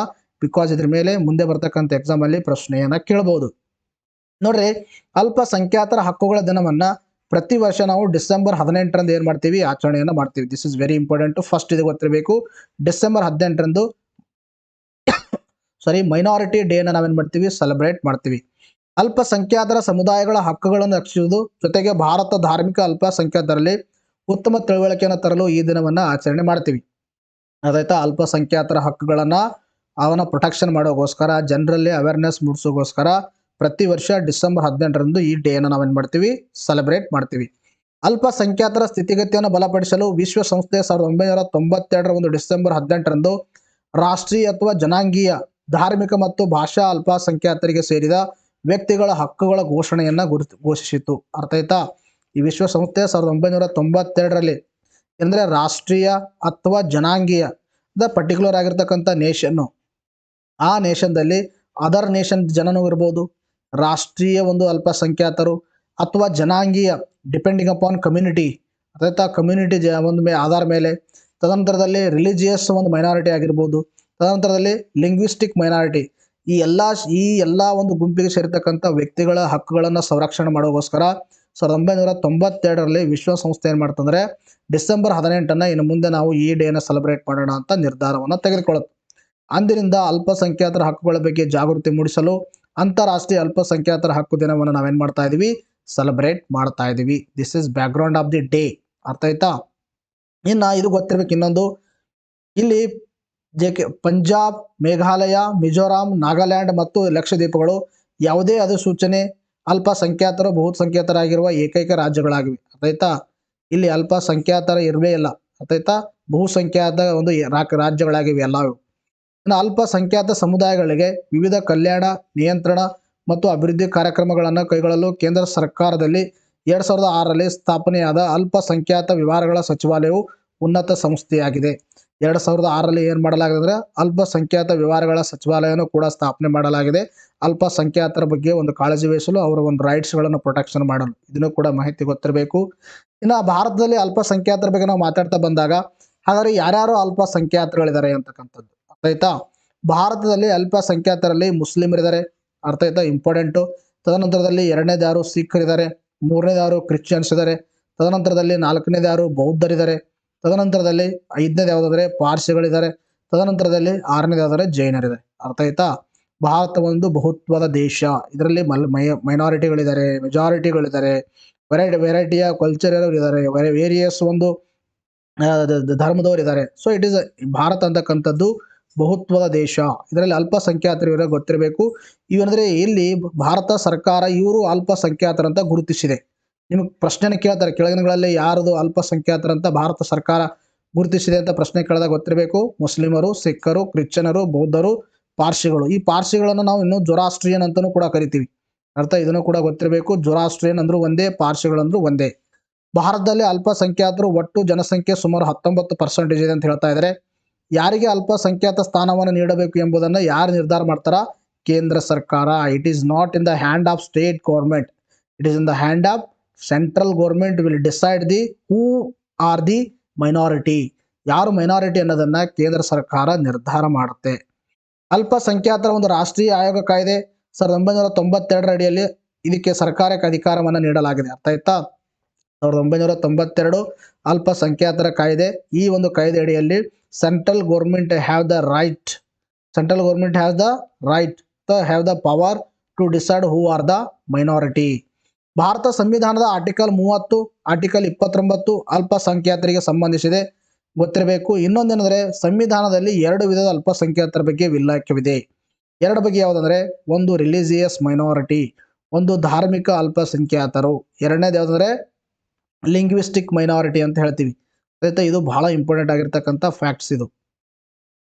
ಇನ್ನು ಆರ್ಟಿಕಲ್ 29 ಏನು ಹೇಳುತ್ತಂದ್ರೆ ಭಾರತದ ಯಾವುದೇ ಭಾಗದಲ್ಲಿ ವಾಸಿಸುವ ನಾಗರಿಕರು ಯಾವುದೇ ವಿಭಾಗವು ತನ್ನದೇ ಆದ ವಿಶಿಷ್ಟ ಭಾಷೆ, ಲಿಪಿ ಅಥವಾ ಸಂಸ್ಕೃತಿಯನ್ನು ಸಂರಕ್ಷಿಸುವ ಹಕ್ಕನ್ನು ಹೊಂದಿದೆ. ನೋಡ್ರಿ, ಈ ಒಂದು ಆರ್ಟಿಕಲ್ ಬಗ್ಗೆಯಲ್ಲಿ ಸ್ವಲ್ಪ ಒಂದು ಪಿಕ್ಯುಲರ್ ಫೀಚರ್ ಇದೆ. ಪಿಕ್ಯುಲರ್ ಫೀಚರ್ ಏನಂದರೆ, ಇಲ್ಲಿ ಯಾವುದೇ ಭಾಗದಲ್ಲಿ ಅಂದರೆ any part of the India ವಾಸಿಸುವ ನಾಗರಿಕರ ಯಾವುದೇ ವಿಭಾಗ, ಅಂದರೆ ಇಲ್ಲಿ ಮೈನಾರಿಟಿ ಮೆಜಾರಿಟಿ ಯಾವುದು ಮೆನ್ಷನ್ ಇಲ್ಲ. ಯಾವುದೇ ಒಂದು ಕಮ್ಯುನಿಟಿ, ಯಾವುದೇ ಒಂದು ಕ್ಯಾಸ್ಟ್ದವರು ಅವರ ಒಂದು ಭಾಷೆಯನ್ನು ಏನು ಮಾಡ್ಬೋದು, ಸಂರಕ್ಷಣೆ ಮಾಡ್ಬೋದು, ಲಿಪಿಯನ್ನು ಸಂರಕ್ಷಣೆ ಮಾಡ್ಬೋದು. ಆ ಹಕ್ಕನ್ನು ಅವರಿಗಿದೆ. ಇಲ್ಲಿ ಕೇವಲ ಮೈನಾರಿಟಿ ಅಂದರೆ ರಿಲಿಜಿಯಸ್ ಮೈನಾರಿಟಿ ಮತ್ತು ಕಲ್ಚರಲ್ ಮೈನಾರಿಟಿ ಅಂತ ಇಲ್ಲಿ ಮೆನ್ಷನ್ ಮಾಡಿಲ್ಲ. ಬಟ್ ಇಂಡೈರೆಕ್ಟ್ಲಿ ಧಾರ್ಮಿಕ ಅಲ್ಪಸಂಖ್ಯಾತರಿಗೆ ಮತ್ತು ಭಾಷಾ ಅಲ್ಪಸಂಖ್ಯಾತರಿಗೂ ಕೂಡ ಈ ಒಂದು ಇದರಲ್ಲಿ ರಕ್ಷಣೆಯನ್ನು ನೀಡಲಾಗಿದೆ. ಬಟ್ ಕೇವಲ ಧಾರ್ಮಿಕ ಅಲ್ಪಸಂಖ್ಯಾತರು, ಕೇವಲ ಭಾಷಾ ಅಲ್ಪಸಂಖ್ಯಾತರಿಗೆ ಈ ಒಂದು 29ನೇ ಅಡಿಯಲ್ಲಿ ಮೆನ್ಷನ್ ಮಾಡಿಲ್ಲ. ಎಲ್ಲರಿಗೂ ಸಂಬಂಧ ಇದೆ ಅಂತಕ್ಕಂಥದ್ದು 29 ಹೇಳುತ್ತೆ. ಇನ್ನು ಆರ್ಟಿಕಲ್ 30 ಏನು ಹೇಳುತ್ತಂದರೆ, ಇದು ಅಲ್ಪಸಂಖ್ಯಾತರು ಶಿಕ್ಷಣ ಸಂಸ್ಥೆಗಳನ್ನು ಸ್ಥಾಪಿಸಲು ಮತ್ತು ಅವುಗಳನ್ನು ಆಡಳಿತ ನಡೆಸುವುದಕ್ಕೆ ಅವಕಾಶವನ್ನು ಕಲ್ಪಿಸಿದೆ. ಅಂದರೆ ಅಲ್ಪಸಂಖ್ಯಾತರು ಮೈನಾರಿಟಿ ಏನು ಮಾಡ್ಬೋದು ಅಂದರೆ ಶಿಕ್ಷಣ ಸಂಸ್ಥೆಗಳನ್ನು ಅವರು ಸ್ಥಾಪನೆ ಮಾಡಬಹುದು. ಸೊ ಅವುಗಳಲ್ಲಿ ಆಡಳಿತವನ್ನು ಕೂಡ ಅವರು ನಡೆಸಬಹುದು ಅಂತಕ್ಕಂಥದ್ದು ಹೇಳುತ್ತೆ. But this article 30 which is pertain to only 2 category of minority. ಒಂದು ರಿಲಿಜಿಯಸ್ ಮೈನಾರಿಟಿ, ತದನಂತರದಲ್ಲಿ ಇರೋರು ಲಿಂಗ್ವಿಸ್ಟಿಕ್ ಮೈನಾರಿಟಿ.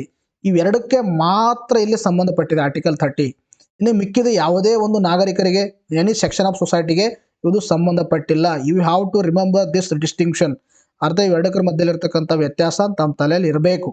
ಅಲ್ಪಸಂಖ್ಯಾತರ ರಾಷ್ಟ್ರೀಯ ಆಯೋಗ ಬಗ್ಗೆ ಮಾತಾಡ್ತಾ ಬಂದಾಗ, ರಾಷ್ಟ್ರೀಯ ಅಲ್ಪಸಂಖ್ಯಾತರ ಆಯೋಗ ರಾಷ್ಟ್ರೀಯ ಅಲ್ಪಸಂಖ್ಯಾತರ ಆಯೋಗ ಕಾಯ್ದೆ 1992 ಅಡಿಯಲ್ಲಿ ಇದನ್ನು ಸ್ಥಾಪನೆ ಮಾಡಲಾಗಿದೆ. ಪ್ರಾರಂಭದಲ್ಲಿ ಕೇಂದ್ರ ಸರ್ಕಾರ ಏನು ಮಾಡಿತ್ತಂದರೆ 5 ಧಾರ್ಮಿಕ ಅಲ್ಪಸಂಖ್ಯಾತರನ್ನ ಏನು ಮಾಡಿತ್ತಂದರೆ ಗುರುತಿಸಿತ್ತು. ಏನು ಮಾಡಿತ್ತಂದರೆ ಪ್ರಾರಂಭದಲ್ಲಿ ಕೇವಲ 5 ಒಂದು ರಿಲಿಜಿಯಸ್ ಕಮ್ಯುನಿಟಿಗಳನ್ನು ಮೈನಾರಿಟಿ ಅಂತ ಕೇಂದ್ರ ಸರ್ಕಾರ ನಿರ್ಧಾರವನ್ನು ಮಾಡಿತ್ತು, ಗುರುತು ಮಾಡಿತ್ತು. ನಾನು ಈಗಾಗಲೇ ಕೇಂದ್ರ ಸರ್ಕಾರ ಡಿಸೈಡ್ ಮಾಡುತ್ತೆ ಹೂ ಆರ್ ದ ಮೈನಾರಿಟಿ ಅಂತಕ್ಕಂಥದ್ದು. ಮೊದಲನೇದಾದರೆ ಮುಸ್ಲಿಮರು, ಸಿಖ್ಖರು, ಕ್ರಿಶ್ಚಿಯನ್ರು, ಬೌದ್ಧರು ಮತ್ತು ಪಾರ್ಸಿಗಳು. ಇದು 5 ಕಮ್ಯುನಿಟಿಗಳನ್ನು ಏನು ಮಾಡಿತ್ತಂದರೆ ಇವರು ರಿಲಿಜಿಯಸ್ ಮೈನಾರಿಟಿ ಅಂತ ಕೇಂದ್ರ ಸರ್ಕಾರ ಡಿಸೈಡ್ ಮಾಡಿತ್ತು. ಬಟ್ ಲೇಟರ್ ಏನಾಯ್ತಂದರೆ 2014ರಲ್ಲಿ ಜೈನರನ್ನು ಕೂಡ ಇದರಲ್ಲಿ ಸೇರಿಸಲಾಗಿದೆ. ಇದನ್ನು ಕೂಡ ಸಣ್ಣ ಫ್ಯಾಕ್ಟ್ ಗೊತ್ತಿರಬೇಕು. ಇನ್ನು ಈಗ ಪ್ರಸ್ತುತವಾಗಿ ಇದರ ಅಧ್ಯಕ್ಷರು ಯಾರಿದ್ದಾರೆ ಈ ಒಂದು ಆಯೋಗದು? ಇಕ್ಬಾಲ್ ಸಿಂಗ್ ಲಾಲ್ಪುರ್ ಅನ್ನೋರು ಇದ್ದಾರೆ. ಇದರ ಪ್ರಧಾನ ಕಚೇರಿ ಎಲ್ಲಿ ಕಂಡು ಬರುತ್ತೆ? ನವದೆಹಲಿಯಲ್ಲಿ ಇದೆ. ಇಷ್ಟು ಮಾಹಿತಿ ತಮ್ಮ ತಲೆಯಲ್ಲಿ ಇರಬೇಕು. ನೆಕ್ಸ್ಟ್ ಪ್ರಶ್ನೆ ನೋಡಿ. ಯಾಕಂದರೆ ಯಾವ ವರ್ಷದಂದು ಗೋವಾವು ಪೋರ್ಚುಗೀಸರಿಂದ ವಿಮೋಚನೆಗೊಂಡಿತು ಅಂತ ಪ್ರಶ್ನೆಯನ್ನು ಕೇಳಿದ್ದಾರೆ. ಅದಕ್ಕೆ ಸರಿಯಾಗಿರ್ತಕ್ಕಂಥ ಉತ್ತರ ಆದರೆ 1961 ಇದಕ್ಕೆ ಸರಿಯಾಗಿರ್ತಕ್ಕಂಥ ಉತ್ತರವಾಗಿದೆ. ನೋಡಿ, ಇದನ್ನು ಕೂಡ ಬಹಳ ಇಂಪಾರ್ಟೆಂಟ್ ಆಗಿರ್ತಕ್ಕಂಥ ಪ್ರಶ್ನೆ. ಸುಮಾರು ಬಾರಿ ಪ್ರಶ್ನೆ ಕೇಳಿದ್ರ ಮೇಲೆ. ಗೋವಾ ಪೋರ್ಚುಗೀಸರಿಂದ ವಿಮೋಚನೆಗೊಂಡಿದ್ದು 1961, ತದನಂತರದಲ್ಲಿ ಡಿಸೆಂಬರ್ 19ರಂದು. ಸೊ ಅದಕ್ಕೆ ನಾವು ಆ ದಿನವನ್ನು ಏನಂತ ಮಾಡ್ತೀವಿ? ಗೋವಾ ವಿಮೋಚನಾ ದಿನ ಅಂತ ಸೆಲೆಬ್ರೇಟ್ ಮಾಡ್ತೀವಿ. ಸೊ ಇನ್ನೊಂದು ಪಿಕ್ಯುಲರ್ ಫೀಚರ್, ಇನ್ನೊಂದು ಫ್ಯಾಕ್ಟ್ ಗೊತ್ತಿರಬೇಕು. ಇದನ್ನು ಕೂಡ ಪ್ರಶ್ನೆ ಕೇಳಿದರೆ, ಭಾರತಕ್ಕೆ ಬಂದ ಮೊದಲ ಯುರೋಪಿಯನರ್ ಅಂದರೆ ಯಾರು? ನಾವು ಪೋರ್ಚುಗೀಸರ್ ಅಂತಾನೆ ಹೇಳ್ತೀವಿ. ಇನ್ನು ಭಾರತ ಬಿಟ್ಟು ಹೋಗಿರ್ತಕ್ಕಂಥ ಕೊನೆಯ ಯುರೋಪಿಯನರ್ ಯಾರಂದ್ರೆ ಪೋರ್ಚುಗೀಸರ್ ಅಂತ ಹೇಳ್ತೀವಿ. ಸೊ ಪೋರ್ಚುಗೀಸರು 1961 ಗೋವಾ ಬಿಟ್ಟು ತಮ್ಮ ಮನೆಗೆ ಹೋಗ್ತಾರ. ಅಂದ್ರೆ ವಿಮೋಚನೆ ಆವಾಗ ಏನಾಗುತ್ತೆ? ಗೋವಾ ಏನಾಗುತ್ತೆ? ವಿಮೋಚನೆಗೊಳ್ಳುತ್ತೆ ಪೋರ್ಚುಗೀಸರಿಂದ.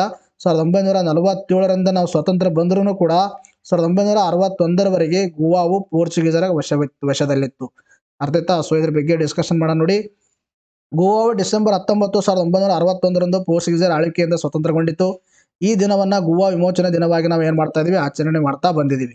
ಸೊ ನಾನು 2022ರಲ್ಲಿ ನಮ್ಮ ಮ್ಯಾಗ್ಝಿನ್ಗಳಲ್ಲಿ ಡಿಸ್ಕಷನ್ ಮಾಡಿದ್ದೆ.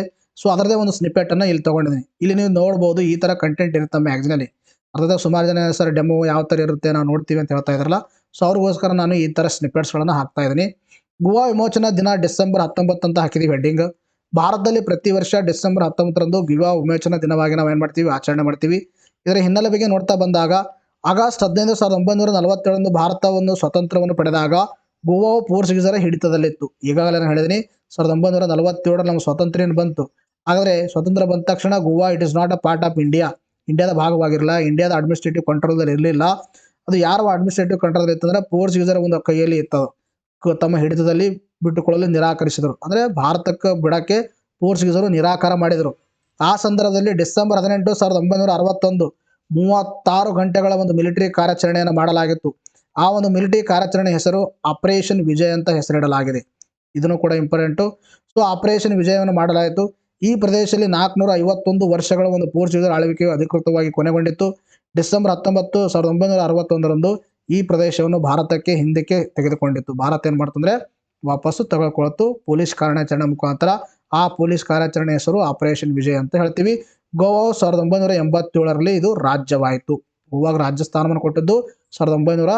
1961ರಲ್ಲಿ ಏನಾಯಿತು, ವಿಮೋಚನೆಗೊಂಡಿತು. ವಿಮೋಚನೆಗೊಂಡಾಗ ಕೇವಲ UT ಆಗಿತ್ತು. ಯಾವಾಗ ರಾಜಸ್ಥಾನ ಪಡೆದುಕೊಳ್ತು? 1987. Extremely important. ಇನ್ನು ಗೋವಾ ಬಗ್ಗೆನೂ ಕೂಡ ಕೊಟ್ಟಿದ್ದೀವಿ ನೋಡಿ. ಇದು ವಿಸ್ತೀರ್ಣದಲ್ಲಿ ಭಾರತ ಅತ್ಯಂತ ಚಿಕ್ಕ ರಾಜ್ಯವಾಗಿದೆ. ಗೋವಾವು ಎಲ್ಲ ಭಾರತೀಯ ರಾಜ್ಯಗಳಲ್ಲಿ ಅತಿ ಹೆಚ್ಚು ತಲವಾರು GDPಯನ್ನು ಹೊಂದಿದೆ. ಇದರ ಪಿಕ್ಯುಲರ್ ಫೀಚರು. ಇನ್ನು ಇದರ ರಾಜಧಾನಿ ಯಾವುದಂದರೆ ಪಣಜಿ ಇದೆ. ಇನ್ನು ಅತಿ ದೊಡ್ಡ ನಗರ ಯಾವುದಂದರೆ ವಾಸ್ಕೋಡಾ ಗಾಮಾ ಅಂತಕ್ಕಂಥದ್ದು ಅತಿ ದೊಡ್ಡ ನಗರವಾಗಿದೆ. ಇದರ ಮುಖ್ಯಮಂತ್ರಿ ಪ್ರಮೋದ್ ಸಾವಂತ್ ಅವರಿದ್ದರು. ತದನಂತರ ರಾಜ್ಯಪಾಲರು PS ಶ್ರೀಧರ್ ಪಿಳ್ಳೈ ಅವರಿದ್ದಾರೆ. ಅಧಿಕೃತ ಭಾಷೆ ಯಾವುದಿದ್ರೆ ಕೊಂಕಣಿ. ಇಷ್ಟು ಮಾಹಿತಿ ಗೋವಾದ ಬಗ್ಗೆ ತಮ್ಮ ತಲೆಯಲ್ಲಿ ಇರಬೇಕು. ಗೋವಾ ಯಾವಾಗ ರಾಜ್ಯವಾಯಿತು, ಯಾವಾಗ UT ಆಯಿತು, ಯಾವಾಗ ಇದನ್ನು ವಿಮೋಚನೆಗೊಂಡಿತು, ಗೋವಾದ ಬಗ್ಗೆ ಅಲ್ಪ ಸ್ವಲ್ಪ ಮಾಹಿತಿ ತಮ್ಮ ತಲೆ ಇರಬೇಕು. ಎಕ್ಸಾಮಲ್ಲಿ ಸುಮಾರು ಬಾರಿ ಪ್ರಶ್ನೆಯನ್ನು ಕೇಳಿದ್ದಾರೆ. ಈ ಥರ ನಮ್ಮ ಮ್ಯಾಗ್ಝಿನಲ್ಲಿ ನಿಮಗೆ ಸಿಂಪ್ಲಿಫೈಡ್ ಲ್ಯಾಂಗ್ವೇಜಲ್ಲಿ ಸಿಂಪಲ್ ಆಗಿ ಬುಲೆಟ್ಸ್ ರೂಪದಲ್ಲಿ ಮಾಹಿತಿಯನ್ನು ನೀಡಲಾಗುತ್ತೆ. ನೋಡಿ ನೆಕ್ಸ್ಟ್ ಪ್ರಶ್ನೆ ಕೇಳಿದ್ರೆ, ಕೆಳಗಳಲ್ಲಿ ಯಾವುದು ಆರ್ಕಟಿಕ್ನಲ್ಲಿ ಭಾರತದ ಸಂಶೋಧನಾ ಕೇಂದ್ರವಾಗಿದೆ ಅಂತ ಪ್ರಶ್ನೆ ಕೇಳಿದ್ದಾರೆ. ಅದಕ್ಕೆ ಸರಿಯಾಗಿರ್ತಕ್ಕಂಥ ಉತ್ತರ ಯಾವುದಂದ್ರೆ ದಟ್ ಈಸ್ ಮೊದಲನೇ ಆಪ್ಷನ್ ಹಿಮಾದ್ರಿ. ಇದಕ್ಕೆ ಸರಿಯಾಗಿರ್ತಕ್ಕಂಥ ಉತ್ತರವಾಗಿದೆ. ನೋಡ್ರಿ ಇದನ್ನು ಬಹಳ ಇಂಪಾರ್ಟೆಂಟ್ ಆಗಿರ್ತಕ್ಕಂಥ ಪ್ರಶ್ನೆ. ಇದ್ರ ಬಗ್ಗೆ ಡಿಸ್ಕಷನ್ ಮಾಡೋಣ ನೋಡಿ. ಕೇಂದ್ರ ಸಚಿವ ಕಿರಣ್ ರಿಜಿಜು ಅವರು ಭಾರತದ ಒಂದು ವೈಜ್ಞಾನಿಕ ಚಟುವಟಿಕೆಗಳನ್ನು ಆರ್ಕಟಿಕ್ಗೆ ವಿಸ್ತರಿಸಲು first Indian winter expedition to Arctic ಅನ್ನು ನವದೆಹಲಿಯಲ್ಲಿ ಪ್ರಾರಂಭಿಸಿದರು. ಅರ್ಥ. ಇನ್ನೊಂದು ಒಂದು ವಿಚಿತ್ರ ಏನಂದ್ರೆ, ಇಲ್ಲಿ ಮೇಲ್ಗಡೆ ಒಂದು ನಾರ್ತ್ ಪೋಲ್ದಲ್ಲಿ, ನಾರ್ತ್ ಪೋಲಾರ್ ರೀಸನ್ದಲ್ಲಿ, ತದನಂತರದಲ್ಲಿ ಕೆಳಗಡೆ ಯಾವುದಂದ್ರೆ ಸೌತ್ ಪೋಲಾರ್ ರೀಸನ್. ಈ north polar region and south polar ರೀಸನ್ದಲ್ಲಿ ಸನ್ಲೈಟ್ಗಳು ಏನಾಗುತ್ತೆ ಅಂದ್ರೆ ಪೆನಿಟ್ರೇಷನ್ ಆಗಲ್ಲ. ಆಯ್ತಾ, ಸನ್ಲೈಟ್ ಪೆನಿಟ್ರೇಷನ್ ಕಡಿಮೆ ಇದೆ. ಸೊ ಅದು ಏನಂದ್ರೆ ಸಂಪೂರ್ಣವಾಗಿ ಒಂದು ಐಸ್ನಿಂದ ಕವರ್ ಆಗಿರ್ತಕ್ಕಂಥದ್ದು ಆ ಏರಿಯಾಗಳು. ಆ ಐಸ್ನಿಂದ ಕವರ್ ಆಗಿರ್ತಕ್ಕಂಥ ಏರಿಯಾಗಳಲ್ಲಿ ಹ್ಯೂಜ್ ಆಗಿರ್ತಕ್ಕಂಥ ಒಂದು ಇಂಧನಗಳಿದಾವೆ. ಅರ್ಥ ಆಯ್ತಾ, ಇಂಧನಗಳು. ಮತ್ತು ಇನ್ನೂ ಅಲ್ಲಿ ಏನಂದ್ರೆ ಸಂಶೋಧನೆ ಮಾಡೋಕ್ಕೆ ಬಹಳ ಒಂದು ಬೆಸ್ಟ್ ಪ್ಲೇಸ್ಗಳಿದಾವೆ. ಸೊ ಅದಕ್ಕೆ ಏನಂದ್ರೆ ಎಲ್ಲ ದೇಶಗಳು ಏನು ಮಾಡ್ತಿರ್ತಾವೆ ಅಂದ್ರೆ ಎಕ್ಸ್ಪಿಡಿಷನ್ ಕೈಗೊಳ್ತಿರ್ತಾವ. ಆರ್ಕಟಿಕ್ಗೆ ನಾರ್ತ್ ಇದೆ, ಒಂದು ಅಂಟಾರ್ಟಿಕಾ ಸೌತ್ ಅಲ್ಲಿದೆ.